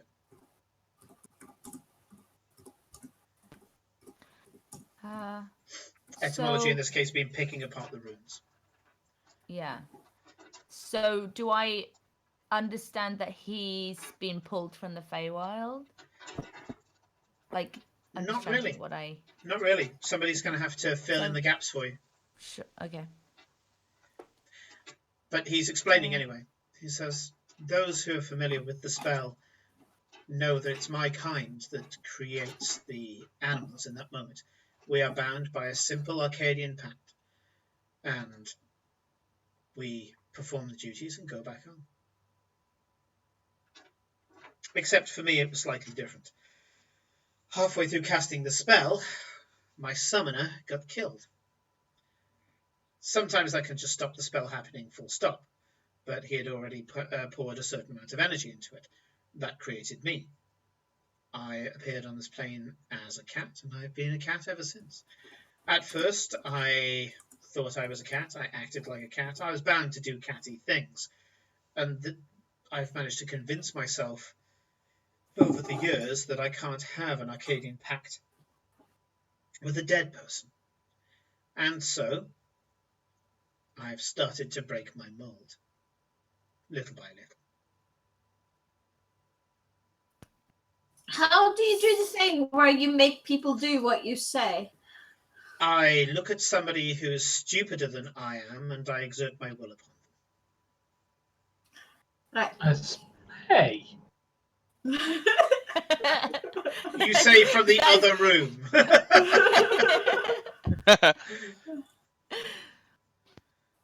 Oh. So... Well, that sucks. I think you should be able to go home. It's not so bad. And yes, I would like to go home eventually. I've been told that there's a country to the south where there are a lot of doors into the Feywild. At some point, I will be able to muster up enough coin to hire some sort of guard to take me there. I can step through the portal, and once I'm on Arcadian soil again, I should be able to take my correct form. Would you like us to take you there when the time comes, since we already know about you? Yeah, we're kind of powerful. We're apparently really special. Yes, you're incredibly powerful. I just sent 2 of you out of the room for no reason. Okay, some of us are So than others. they're powerful in other ways, okay? Even if they're not as smart as you, that doesn't mean Hey! I'm not talking about you, Farewell. Come back in the room. I can't. Won't let me. You have no idea how frustrating this is. You're really looking for that book, Farewell. You know you're looking for that book. You're self-justifying it as well. Anyway, well, Farewell's really good at healing people, and you need healing if you're, traveling. Anyway, you're a cat. Why would you really need bodyguards? Couldn't you just walk there and go through the gate? Apart from the very small legs that I have and the many, many things that are bigger than I am that could possibly kill me, even within this city, I'm not sure what will happen if I die on this plane. Ordinarily, the confines of the spell means that I end up back alive and whole in the Feywild. But because of the anomaly that's keeping me here, I don't know if it will be the end of me. Right. Well, how much coin do you need? Funnily enough, I've Depends not on the been help. able to go and speak to many adventurers or mercenary companies as a cat. Well, maybe that's because you keep sending them away when they try to talk to you. But it's so much fun. Okay, yeah. Still, not very, useful for you. Truth be told, Yep. I wanted to spend somewhat of a holiday as a cat. It's quite an interesting life. You get to sleep a lot. You do get a lot of fusses, and as long as the person's mildly skilled at being able to stroke you, it's quite a pleasant experience. Also, I know, right?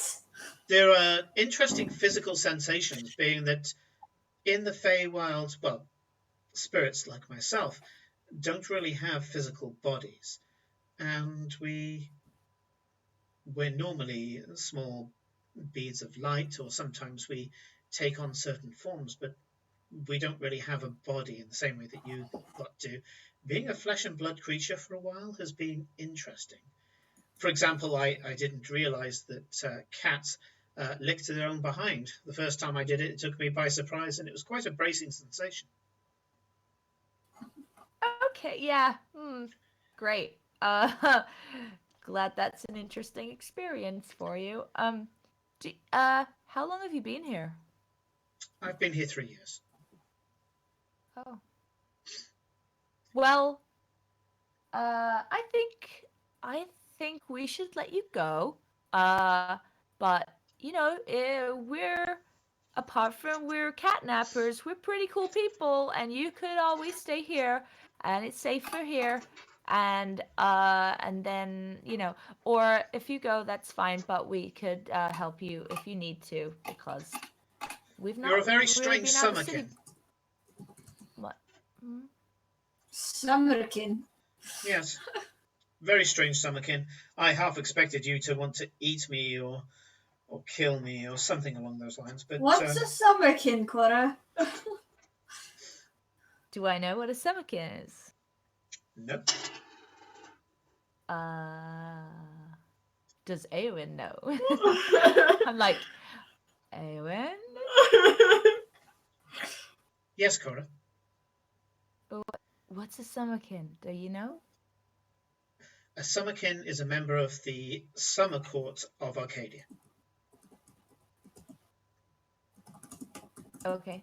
Specifically, someone who's attuned to the Summer Court and has their power.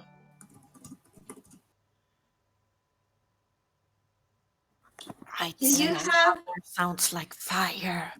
Do you have to? Do we hear this conversation, by the way, or is this like a It's all telepathic. It's telepathic, yeah. Sorry. I still haven't revealed Eowyn to you guys. I think we've seen her around. Nope. In battle. No, she's usually been invisible because she's not done any spells yet, which hasn't made her visible. But I'm sure it'll happen. Yeah, we still don't know you're a warlock. No. Pretty much. Yeah, you've seen her throw bolts of energy, but any arcanist can do that. No, we've seen her done the Eldritch Blast, which we know only warlocks can do. No, you don't. You've seen Cora throw semi-translucent bolts of force, which an arcanist can do through telekinesis and various other means. Eldritch Blast is not a branded name for a warlock spell. Warlocks in this world are pretty much just arcanists. You'd have to see more of what Cora does and then do an arcane roll to know what she is. Okay. At the moment, the DC would be 25, to give you an idea. I think. Okay. Yeah. I'm gonna go and open the door, and be like, "I'm sorry again." Wait. What's your name? My name. Do you have a name? The cat looks hesitant, which is impressive for a cat. Doesn't really have much in the way of expressive facial features.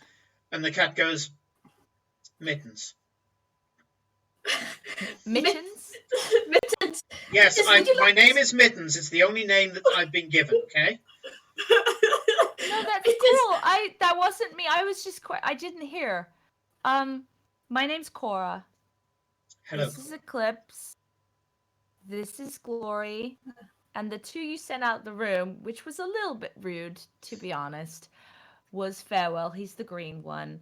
And Aiden. He's the kind of slightly grumpy one. I was gonna say grouchy, but yeah. Yeah, grouchy, like always tired, kind of doesn't want to be here. Yes, he has a strange essence. I was gonna say, Mittens, if you'd like, you are welcome to stay here. You will get free food. Fossils. And if you want fusses and strokes, and we might be able to get you back to where you need to be. Strokes and fusses seem a little patronizing when it's somebody who I know on a conversational basis. But as much as I like... You can see that I'm a cat too, right? I'm not opposed to strokes and fusses too. If you want to give me strokes and fusses, you are allowed to do that too. I think if you talk to Glory, she would say that strokes and fusses are the best thing ever. Oh, yes. The cat looks a little guilty, almost like he's at an AA meeting.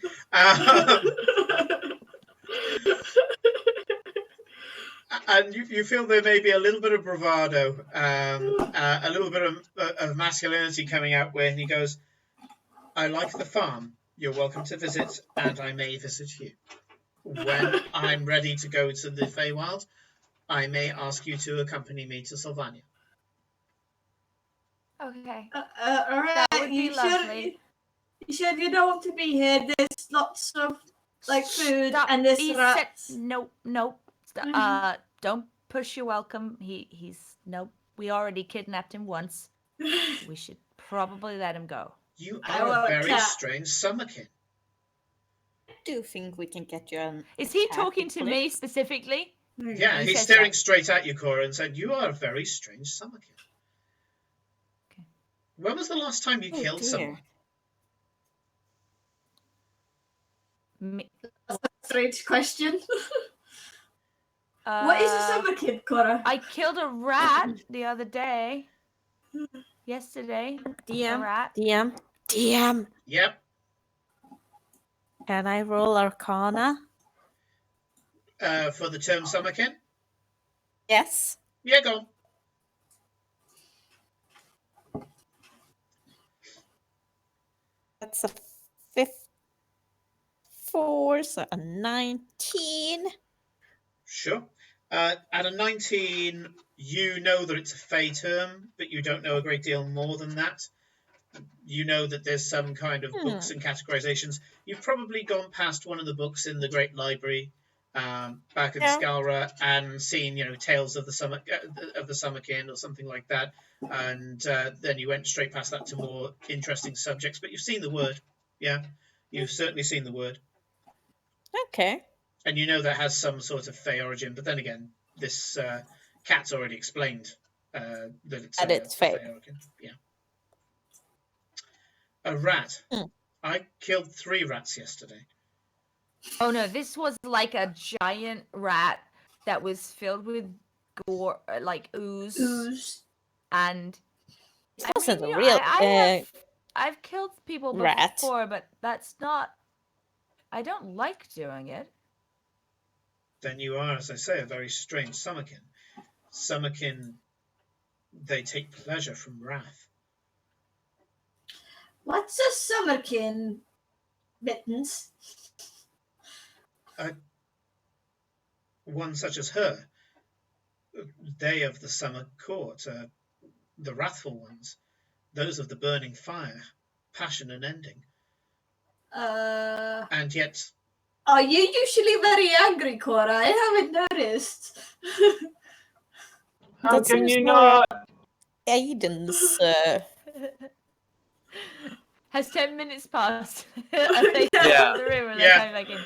yep. You come back. Both Aiden and Farewell come back in. Do I seemingly know that I've satisfied been with it. charmed? No, but you're very satisfied that you've completed whatever the hell errand you went out to do. But as we walk in, I go, and I'm telling you, I think we can fix your tiredness with just a simple change in diet. Honestly, I've got it all written down. No. No. Because No. that's You what always Aiden say needs is no. less carbs, right? I always say no. You should start saying yes. It will be much better for you in the long run if you say yes to things. We will not No. include Glory's party in this because clearly that was an example of when you should have said no and stuck to your guns. But for most other things, oh, we've gone back in the Excuse room. me? Hey, the Hi. cat is called Mittens. Mittens, Oh, this good. is Farewell. Mittens, Hi. this is Aiden. And Mittens is gonna go home now, but might come back later. Say I hello, feel Mittens. I've missed a huge amount of context. Fill you in later. It's Do you want to say hello to them, Mittens? Mitten starts off with a meow. No, it's getting boring. Hello. Okay. Alright. Sure. talking cat. Don't you think Anyway. of getting any water near me, Janassi? Just like, I will subsume your will and get you to climb down to the deepest part of the sewer. Nope. We're friends. After he says that, can I now surmise that we got charmed? Now that he's actually said, I shall subsume your will, you're going, why did I go out? You've effectively Oh just my sat God, in your room for 10 minutes just staring at a wall, which makes And sense I to go- a cat. Oh my god, I'm gonna fucking strangle that cat. Bring it on. No, we are friends. We're trying to be. You charm me, nice you to- die! Okay, sometimes people need Bring it on, charming pale boy. because charm is nice. Charm is a nice thing, and you maybe need cheering up sometimes. So someone being charming to you is a good thing. Or try being more intelligent. Okay. You okay, should go home, okay, let's and stop. we need to leave. Cause yeah, it just bye, cat. Bye, Mittens. The cat jumps off the bed, Yeah, we told you. walks out of the room, and the tail goes up. And as a final kitty mic drop, you just get cat butt walking away. Okay, we will fill you in with that. I don't care, I'm gonna go drinking. Yes, we just I grab him by the agreed. collar. And It is this 10 now is o'clock in the not. morning. Now is not the time for drinking. Come back. Yeah, because he will just cast something and take away all that fun anyway. So, Yeah. what are we doing today? Actually, Now we've done- the cat I'm thing really is worried done. that would kill him outright. I mean, could you imagine him going from drunk to completely sober? That would probably kill him. Yeah, probably not. Not a good idea. We have a lot of gold. Yeah. Let's go Pocket shopping. change. Yeah, it's all like who carries around platinum? We need to change it into something smaller. Oh yeah, I still have those 200 platinum. Eclipse, your room Wait, smells what? like cat urine. Huh? Wait, Oh, my bad. Oh, okay. wait. 200 platinum? Yes, because she did that deal at the party. Oh yes, that one. Oh, I'm so happy for you, Glory. I believe. Don't make me come after you. I'm- I will leave with Aiden. Sure. And I will tell Noki to please clean my room. But of course, the maid was due to come anyway.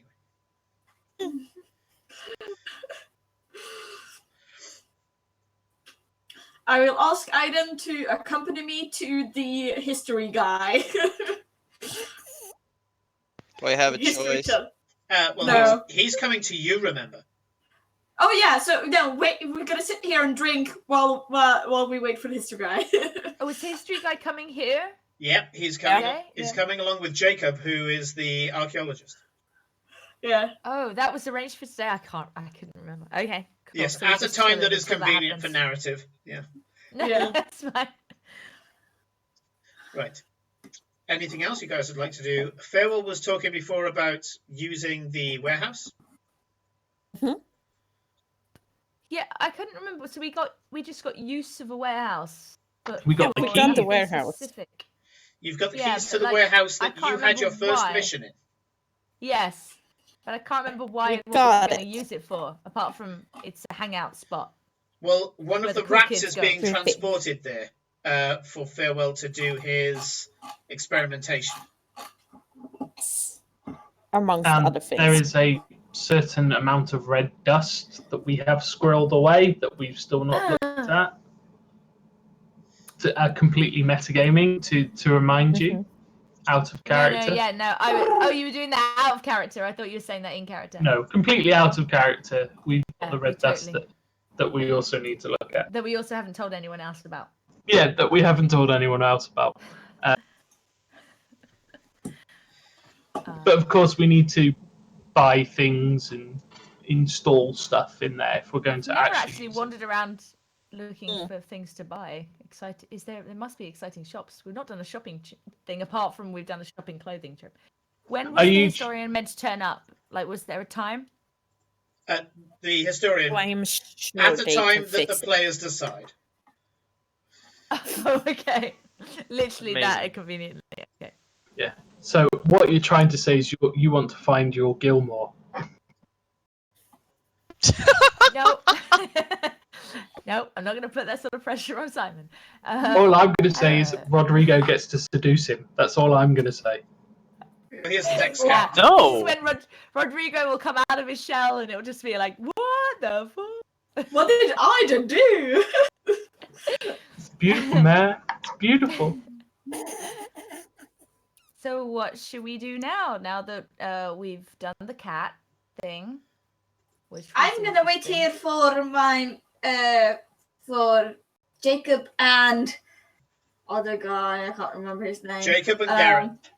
Garrett Jacob was the and- guy that you met before, and Jacob Yes. was the dwarven archaeologist that was speaking to him at the party. Yeah. Jacob and Garen to come by and have a look at the painting. Do you want us for that, or is that a private thing? If you like, I don't mind. I'm forcing Aiden to be with me, so. I love that we've totally forgotten the lessons about consent. We don't have someone shouting it in chat, that's why. Yeah. Where is Rowan, by the way? Very busy. Her mum's visiting. Right. I. We will always remember her lessons, though.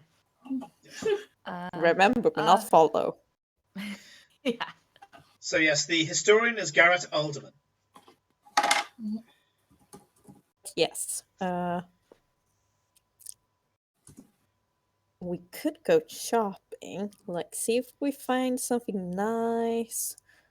Look around. I mean, we've got a lot of gold, so we could see.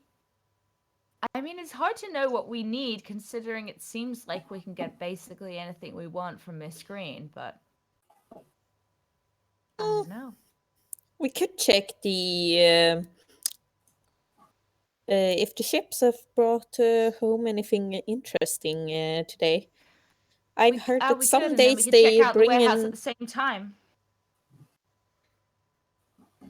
home magical items and the like. Rarely though, so don't get your hopes up.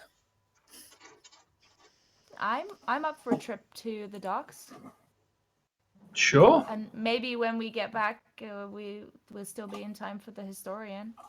I don't know. Maybe. I don't want maybe to not. abandon you, Eclipse, though.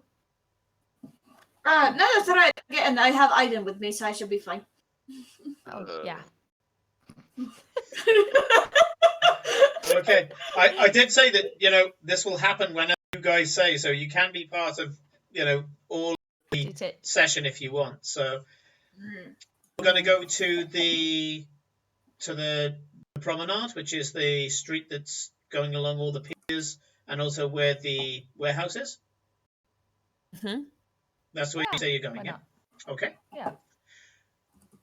You go to the hustle and bustle of the promenade. I've described it before in your first mission. The main promenade itself, that the street is named after, is a very wide pavement that borders on the road and also to the piers. A lot of people are standing there looking out to sea, watching the ships. It's a place where you can kind of just go and look at things as they come on in. Some traders, almost like the stock market, are standing on piers waiting for goods to come off the ships so that they can get first dibs. And they're shouting prices even before the various bolts of cloth and ingots of metal have been taken off the ship. As they're being prepared on the deck of the ship, there are traders who are shouting prices onto the ship, hoping to catch somebody's attention. There are small stalls, although they are not stalls as in trestle tables. They're normally rugs placed on the floor, and there are things put on those rugs.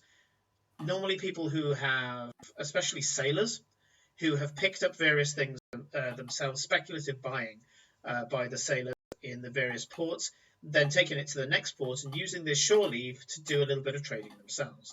These can be anything from exotic perfumes to incense to tapestries to jewelry. Again, cloth, clothing items, herbs, various types of things like tobacco and liquors, all on the front of the promenade. Wherever there's space to put down a mat and sell something, there is somebody selling something. Some people seem to have more permanent benches there, and some of them even have small tables, but no kind of market stalls with awnings and things. And they are calling to you as you go past.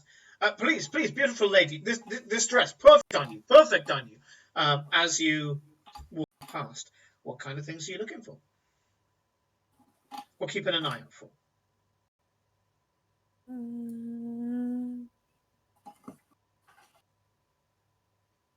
Go on, I'll let you guys go first. No, I have no idea, actually. I have no idea what Cora would be looking for at all. For me, it will be armor, as I'll be looking for something to perhaps replace this beat-up old breastplate and mail that Farewell has. Yeah, Glory will mostly look at jewelry and various trinkets. Okay. Are you specifically looking for fashionable items or magical? Both. Okay. I just need to know for the rolls. So let's start with you, Farewell. I would like you to make an investigation check. Okie dokie. I just oh right, okay, so that's that. Good roll. That is not a good roll. 8. 8. You do struggle. There's one seller who has mounds and mounds of leather armor. There's lots of guys going up and looking through them all. They seem to be quite well worked, let's call it. A bit of BO going on there. Looks like they're going to need a bit of freshening up. But the guys who have checked it out, they're mostly other sailors and workmen things trying to get a deal because some of them do beat up, so cheap leather armor here. There's such a pile. This is kind of like Black Friday or, these kind of American mall devastated stalls. And it's just a big pile of leather armor on this one stall.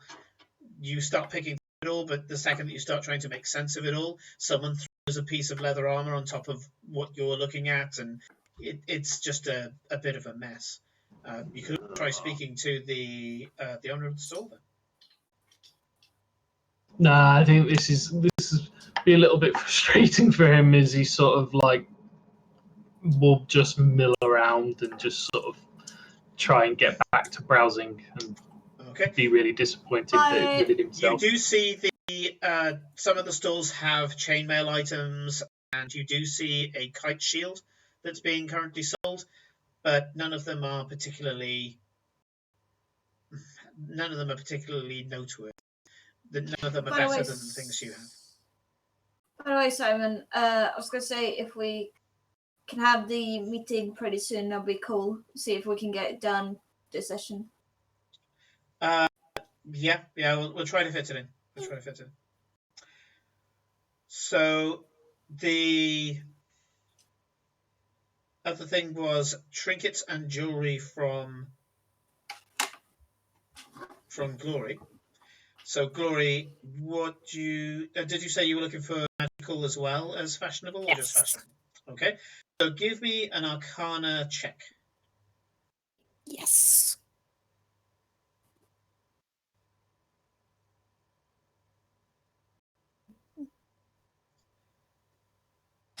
Accidentally closed the app. Sorry.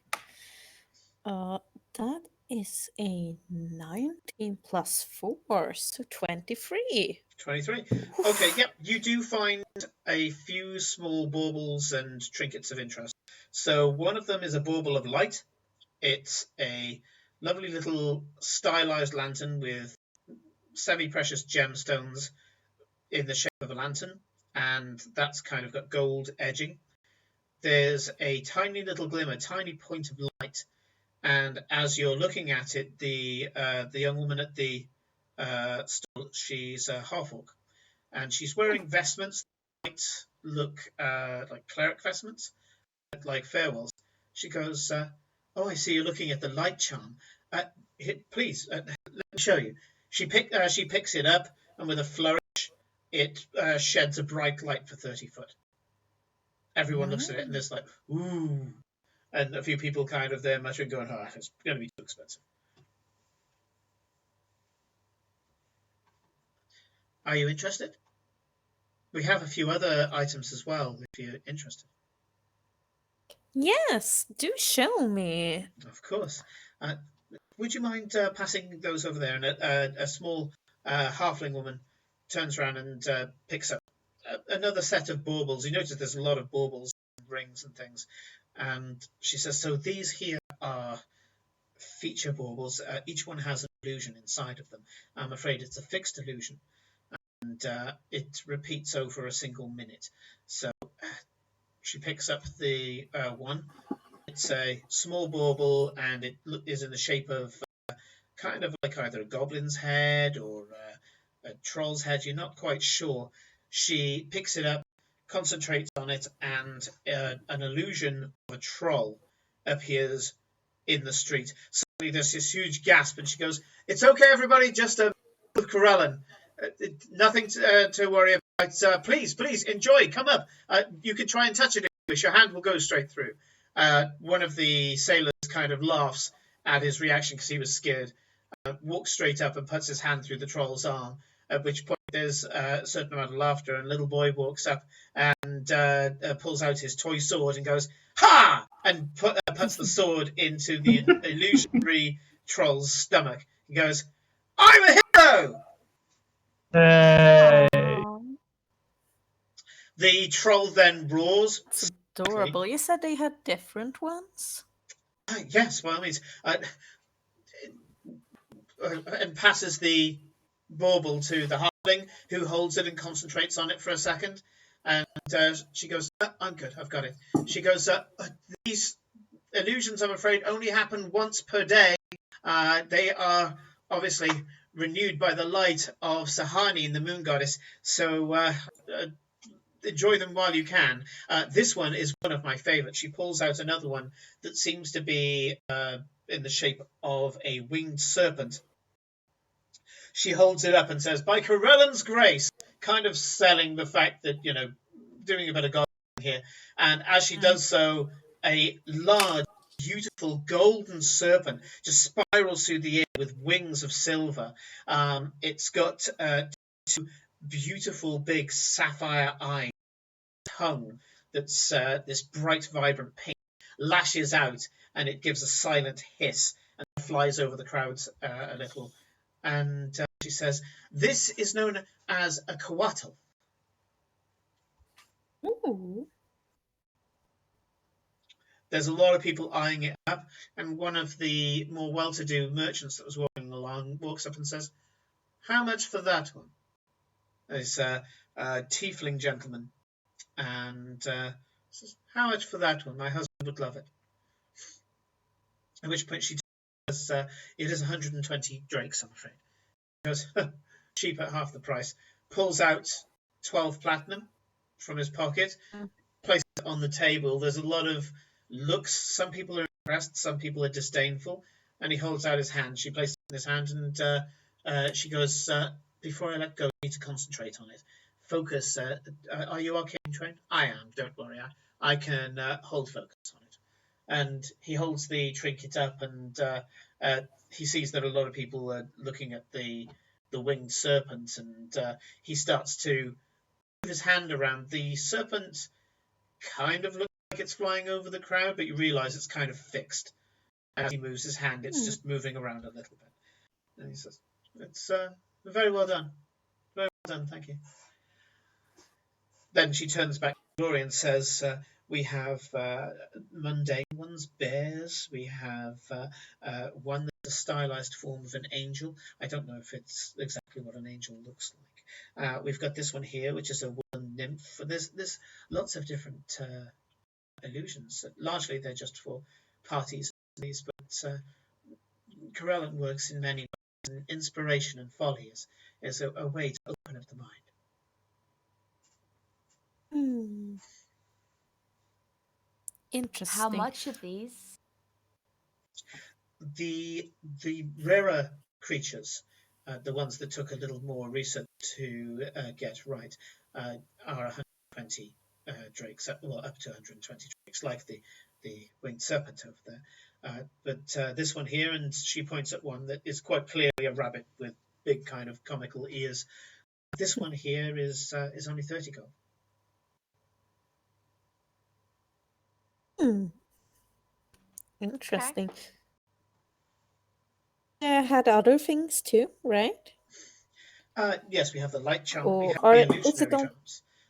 We also have a color changing items as well. So she picks up a shawl and says, "All you have to do is think of the color. Normally, best to look into a mirror so that it can complement your own outfit." The shawl is currently a brown color, and she looks at her own costume, which is, as I say, kind of a white robe with a silver and gold striped trim. And she focuses for a second, and the shawl turns bright white with the same type of trim. Ooh, now this I like. How much for it?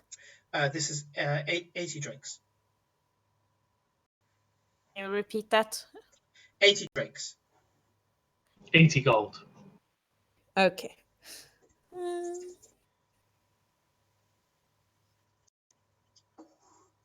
How about 75? She gives you a playful but scathing look and says, if you start knocking down my prices, everybody will want the same. But I do see that That you is true, have a though. lavish life. And tell me, what do you do to inspire others? Me? Well, Yes, you. the glory. Glory? I don't understand. I seem to be losing sound again. Can you not hear us? I can hear the rest of you fine, but it's Simon that cuts out. That's strange. He, What? like his face moving, but You I can't can hear see his lips anything. move, but then nothing that comes out of it. Yeah. Some people find Oh that dear. preferable. But Hey, what do you do to inspire others? I I said that already, but I'll show them the glory. I think she wants to know what that means. how? Glory? What? What is the glory? I am an arcanist of trade. I prefer spectacularity, Show me something amazement of spectacular. others. Show me something spectacular, and I will pay the 5 gold from my own pocket. Do something spectacular, right here, right now, in Corellan's name, for everyone to see. Corellan, you said. In the Corellan's name. Necklace. I Yes, will don't use be- my don't be- necklace to make fireworks that spell his name. Oh, God. I Okay, said spectacular. sure. So, yeah, use your necklace and fire out fireworks. They start exploding. Bear in mind, there are people who are going through their jobs, unloading cargo, things like that. The only people who know about this conversation are the people who are seeing the illusions. Many people can't see them through the crowd, so there's only a very small amount of people who know what you're talking about. They are watching to see if there's any other illusions that's going to be cast, and they watch as you put your hand on your necklace, and suddenly, boom, boom, boom, boom, boom, boom, boom, boom, boom, boom, boom, 4th of July, right across the entire promenade, the word Corellan gets spelt. And these are smokeless fireworks as well, and everybody's there kind of slightly with arc eye. They have Corellan kind of burnt onto their retinas momentarily, and there's a huge applause, being that they think, instead of thinking, oh my god, we're attacked, hang on, it spells the name of a good god. Ah, that's pretty clever. And everyone around you is there like, whoa, because they know the context of why you're doing it, and suddenly there's this cheer and an applause from it all. The priestess falls back laughing and says, okay, I guess I asked for that. You notice she's incredibly soft-spoken for a half-orc. You have a feeling part of it might be affected. And she said, 75. Thank you. And she hands you the color-changing shawl. So, you have a color-changing shawl. It goes over your shoulders and comes down to your waist. So it's rather a large triangle of shape of color-changing cloth. Is the color changing mood cloth, or is it kind of changed? Does it change to emotion, or does it change to whatever colors you want it to? Changes on command, and also any form of pattern on the cloth as well. It changes on command. Nice. And not even command, not by will. You just have to will it. Happens. Okay. There's not enough to make an entire dress of this glory. It will only really be a shawl. Oh yeah, I can live with that. Okay. Excuse me, do you have anything that's more of the protective variety? Oh, I didn't see you there. Please. Gatekeeper's blessing upon you, brother. May you walk in her glory. Something protective. Protective against what, may I ask? Physical, magical, charm would be nice. Something against charm. Well, that I guess you could use an adornment, but that's not something that we have here. Your holy symbol, of course, can be adorned at your own temple, but let's see. And she starts digging through, and she says, "This could work." She holds up a bauble, plenty of baubles and belt buckles and things like that. And she holds up a bauble, which is a brooch, so it doesn't hang and dangle like most of the ones she's shown. This one's actually a brooch. And she says, "It's not perfect, but it has been known to change color in the presence of a falsehood." Oh, interesting. To say And it's not quite perfect. It's one of the Sahanin blessed items that we have. Sahanin being the god of trickery, amongst many other things. She blesses this amulet, this brooch, so that if someone utters a falsehood, the gem in the center goes from clear to black. But some people who are skilled at telling falsehoods, or at least putting their will into their falsehoods, they can fool the gem. It's why it's in the box. It's hardly a perfect item.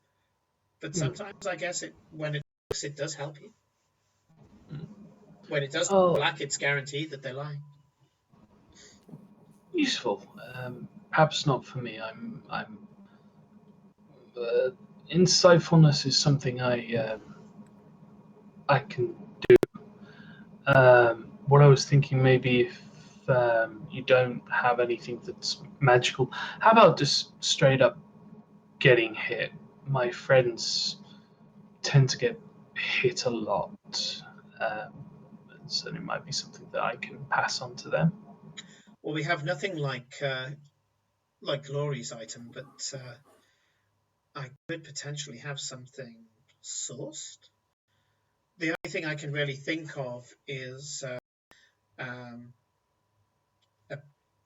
barrier brooch, but I don't have any on me at the moment. We might have some back on the ship. Yes, actually, no, that would work really, really well. Yes, yeah. Okay. Would you prefer a barrier brooch that does a little bit of protection for a short period, well, a large amount of protection for a short period of time, or would you like something that if you focus on it, you get more protection, but over a shorter period of time?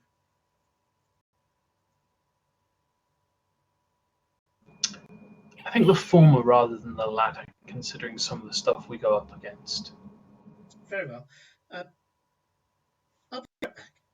She steps out Thank from you. behind the stall, heads off, and she takes about 10 minutes, comes back with two brooches, and she says, "So this one is a shielding brooch of impact. When you react and pour your will into it for a single shot, it will raise a shield that's almost arcane in nature and deflect it. For medical purposes, it gives you a single shot of the shield spell." Oh, Ooh, fantastic. Whereas How how this, many much? charges Oh. does it have? whereas this one, this one here, is quite different. So you have to maintain a focus and a concentration on this one, and it gives you lesser protection. It kind of hardens your form and makes it not unbreakable, but less breakable for a period of the concentration, really, probably no more than a minute or two. And for mechanical purposes, that one has Shield of Faith in it.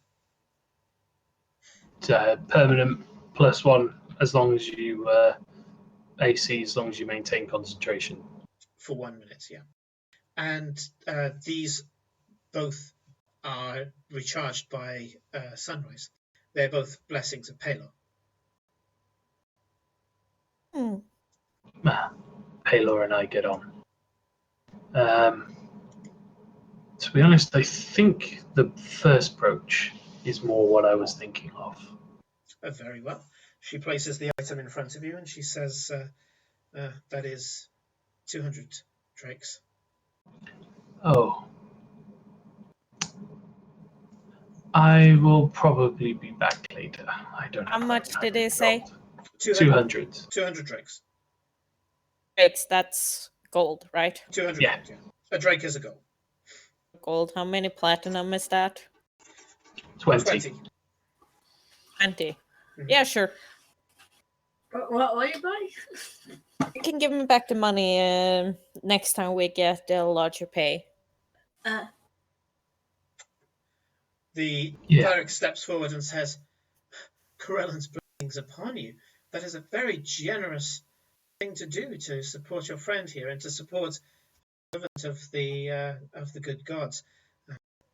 You are Sorry, blessed. but You are blessed, brother. Here, let me pin it onto you, and she pins it onto your cape.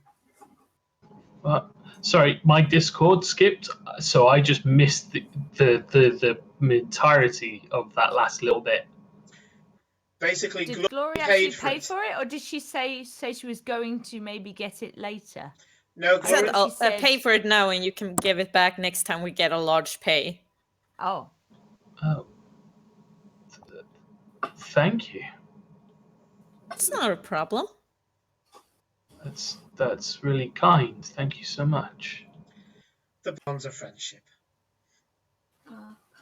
How's me and Aiden's friendship going? I'm forcing him to be with me. So as the people who have been shopping head off to the warehouse, Aiden and Eclipse, I'm going to say, yeah, sure, the historian and the archaeologist turn up, and very excited goes, Jacob, please come here. And he says, okay, I'm coming. And a slightly more rotund dwarf walks up to you. He's wearing mostly soft clothing. You've seen a lot of dwarves that are wearing armor or leathers, normally very hardy. This one is wearing more of a shirt. He's got a rather large belly for a dwarf. And as I say, he's very kind of rotund and round. He's got a big moonish face, and he's got his thumbs kind of tucked into the belt line of his pants. And he says, "Yeah, I'm coming." Oh, as they walk up the stairs to the top of the tavern, and Garrett says, "I'm so pleased that we could make this. A man downstairs, Noki, I believe his name, is going to bring us up a good bottle of red. So may we please look at the piece?" Yes.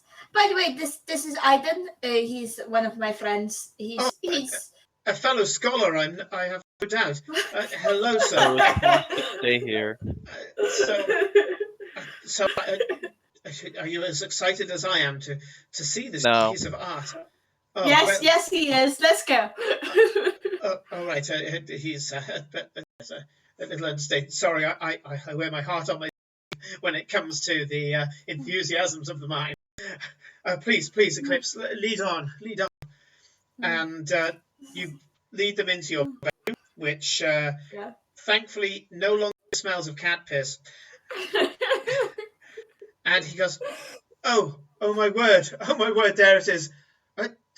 Well, it's clearly got to be the genuine article. I mean, look at it, the wear, so well preserved, and yet you can just feel he kind of runs his hand along it, but not touching it. Because, yeah, you can see that the years, the ages passing have definitely ended, but it's been so well looked after. So I'm smiling at them, and then I turn around and like smile at Ida, going like, "Look!" Jacob walks up to it and says, "Yeah, no, I'm seeing it, lad. I'm seeing it. It's, yeah, I'd have to say it's the genuine article. I had a little dicky bird about this, in fact. Apparently it came from the university. I thought that they were tighter than a... Well, probably best not to say it in polite company, but... Yeah, Aiden's not polite. I don't know how they managed to get it off the university and just to put into someone's bedroom as well. It's fascinating. I don't know, maybe Renata... Well, didn't Renata go to the university? Not sure. This was brought to you by Renata Green. Yes. Oh, I had no idea that she gave that to you. Maybe that's something that you mentioned in your visit. I must have been rather flustered. I scribbled a lot of notes and I couldn't see half of it at the end. But yes, that would make sense. Renata has a number of scholarly and arcane connections. Some not exactly reputable, but I'm sure they get things done. So, yeah, she's got this from the university, but it's very strange. This painted frame, the giltwork. The giltwork looks strangely inlaid, almost as if it is maybe a little corner that you can't notice. And he just kind of wiggles his fingers, and he goes, "Oh heavens!" He gestures wildly, and all of the paint comes off the frame. The frame is solid gold. Oh. Ooh. Oh, I did not realize I had something that expensive in my bedroom. My heavens! that's a lot That's of money. we need to take this off the wall if I can. Is there any theft spells or anything along those lines on the I artifact? not that I know of. If I remove it, I think it should be fine because I'm here. But if something goes off, it will be Noki that comes, so we can just tell him that it's all right. Do I know if there's any theft spells at all, or? No, you don't know. You can use detect magic or identify. I cannot use either of those spells because they're not enchantment or illusion. Okay, so you are gonna take it off the wall. Yes, I'll attempt to take it off. Okay, you take it off. There's not. Make a death saving throw. I take it off. Dexterity saving throw. That's a death saving throw. Yeah, just go straight to the. Yeah, that too. You take it off, and he says, "Oh, fantastic. Well, could you place it face down on the back? I'd like to look at the back, if I may." Sure. This is very interesting, Aiden. As you place it face down on the bed, Garrett and Jacob walk up to it, and at first Garrett gasps, "Oh, my God!" And Jacob goes, I see it. I see it, lad, my word." Do I see it? And they're pointing to a small embossed section on the back of the gold frame, which previously you feel may have been filled in with paint or something like that. And Garrett turns around and says, "Well, Eclipse, Dr. Brookmarsh," referring to Jacob, he goes, "This was previously in the Imperial Palace of Varden. If I'm right, this symbol here means that it was a gift to Emperor Kanata I. That means it would have been, let's see, 400 years ago. Boy. And I'm sure that the art piece predates that. If you look at the areas where the frame meets the main portrait, clear difference in age."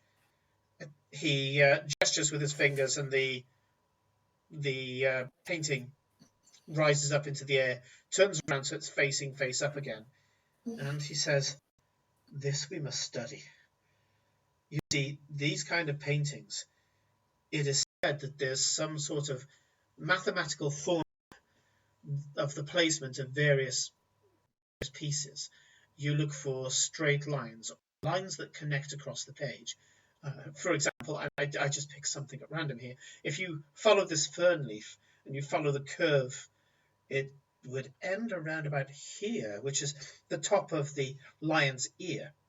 If you follow, let's see, there's a fallen piece here. Either that was present and they painted it, or it could be deliberately placed or deliberately moved slightly with artistic temperament. You can see that there's a clear angle here that seems to be going in this direction. Let's see.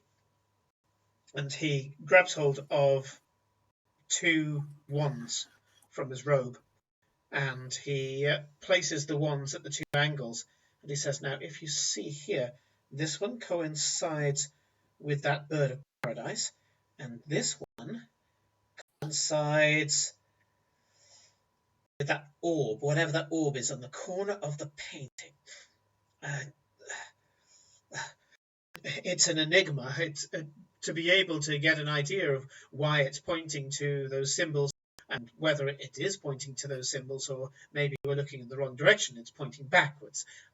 We would have to do some extensive study. Are you up for this, as the colloquial?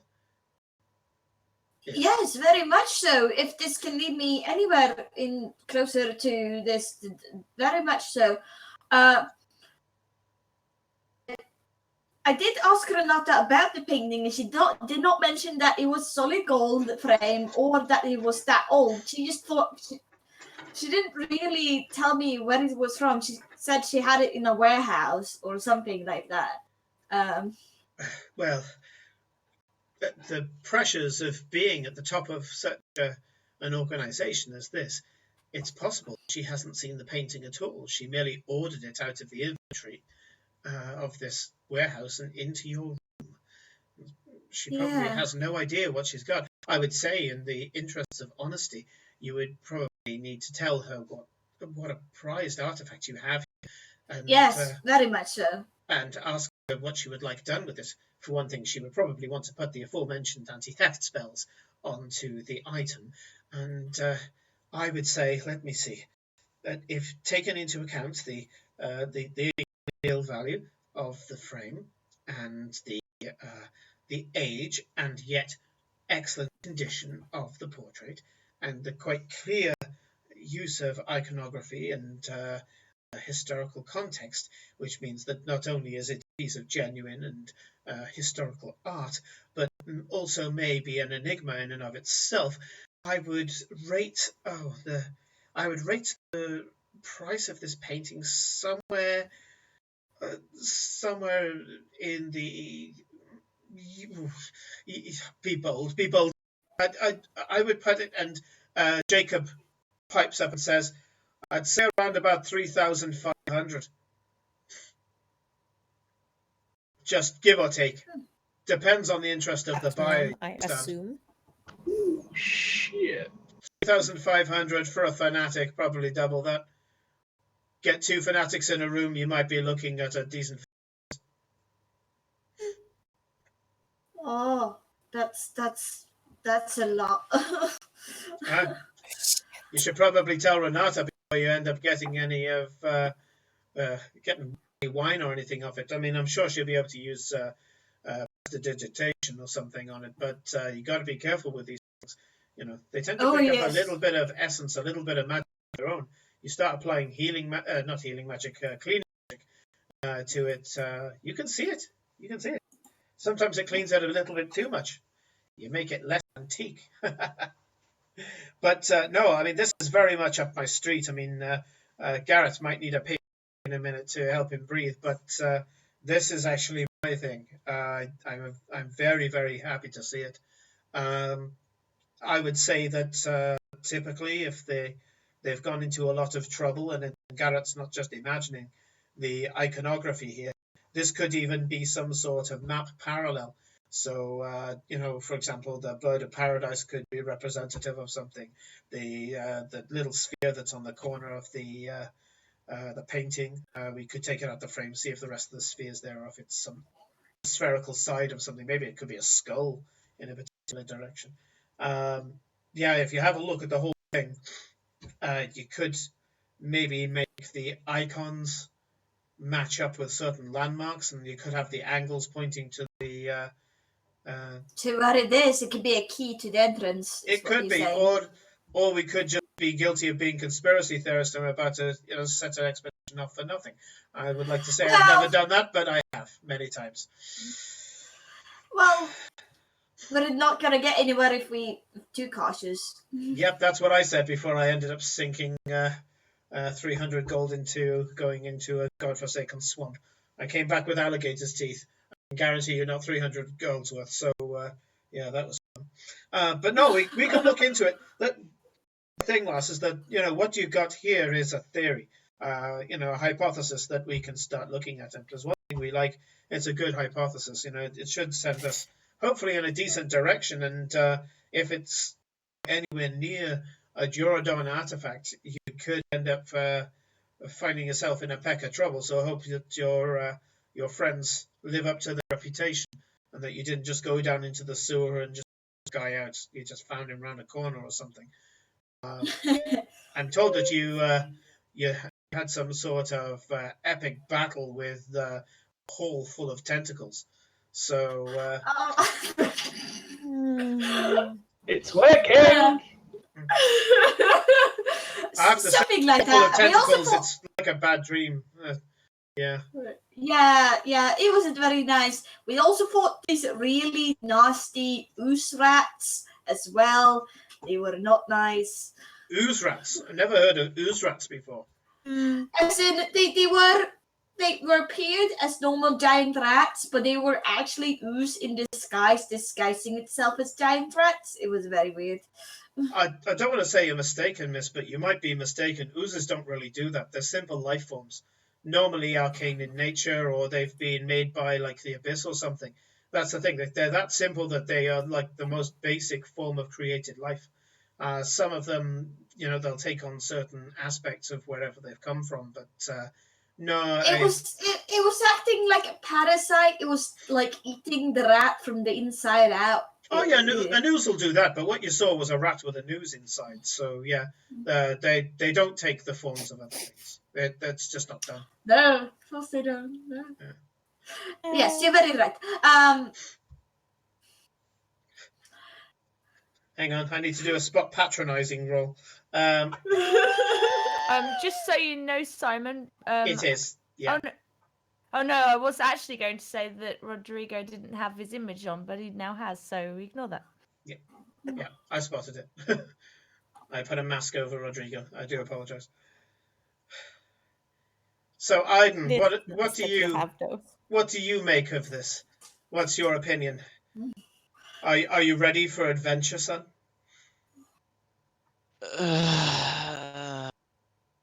No. He likes us. No, it's okay. I understand. I was much like him as a lad. I didn't want to show the enthusiasm bubbling inside. It was very uncool. But I can see that you're absorbing our every word. So I'm sure that once you get the sniff of adventure to follow in the footsteps of literal titans, you'll be ready. Well. To work, I guess. I brought plenty of paper. He reaches into what is quite clearly a bag of holding, pulls out sheaf after sheaf of paper, pencils, pens, various kind of sextants and slide rules, and he says, right, let's do some geometry.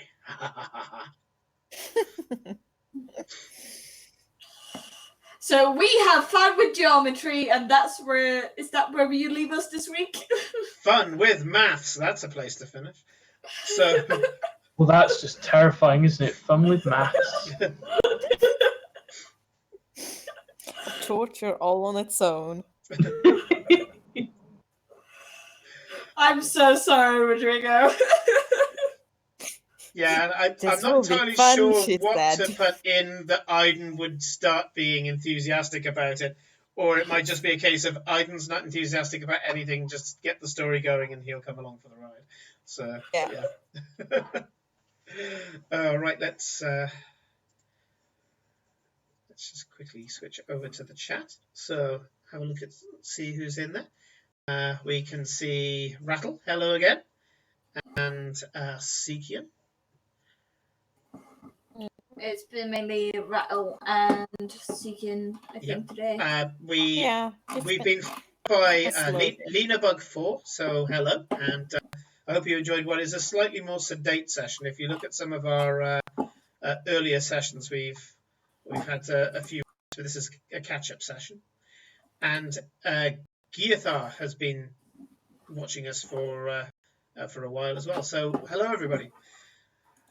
We'll carry on with this next session. So we have, let me get this right, Glory, Farewell, and Cora, who are going into the warehouse where there's the body of one of the ooze rats that clearly don't exist according to Jacob. And Eclipse and Aiden are going to do geometry. Yeah! Yay! That makes for fun viewing, geometry. No, there will be more to it. There will be more to it. Okay. Yes, Farewell appreciated a break today. Yes. Yeah, my poor boy didn't About have the to. poor boy Rattles. Didn't have to worry about you all too much. None of you got into some crazy stuff. For now. For now. At the moment. May I remind you that the timer that I paused. Let's see when it's on. Oh, It's only got 6 minutes left. Yep, it has 6 minutes left on that. So when I start that again, it'll happen rather quickly. So, thank you everybody for watching. And as I say, a bit of a sedate session this time round, but I promise more next week as the guys are getting into various hooks and twists. And we will see you next week. Good night, everybody. Night. Night.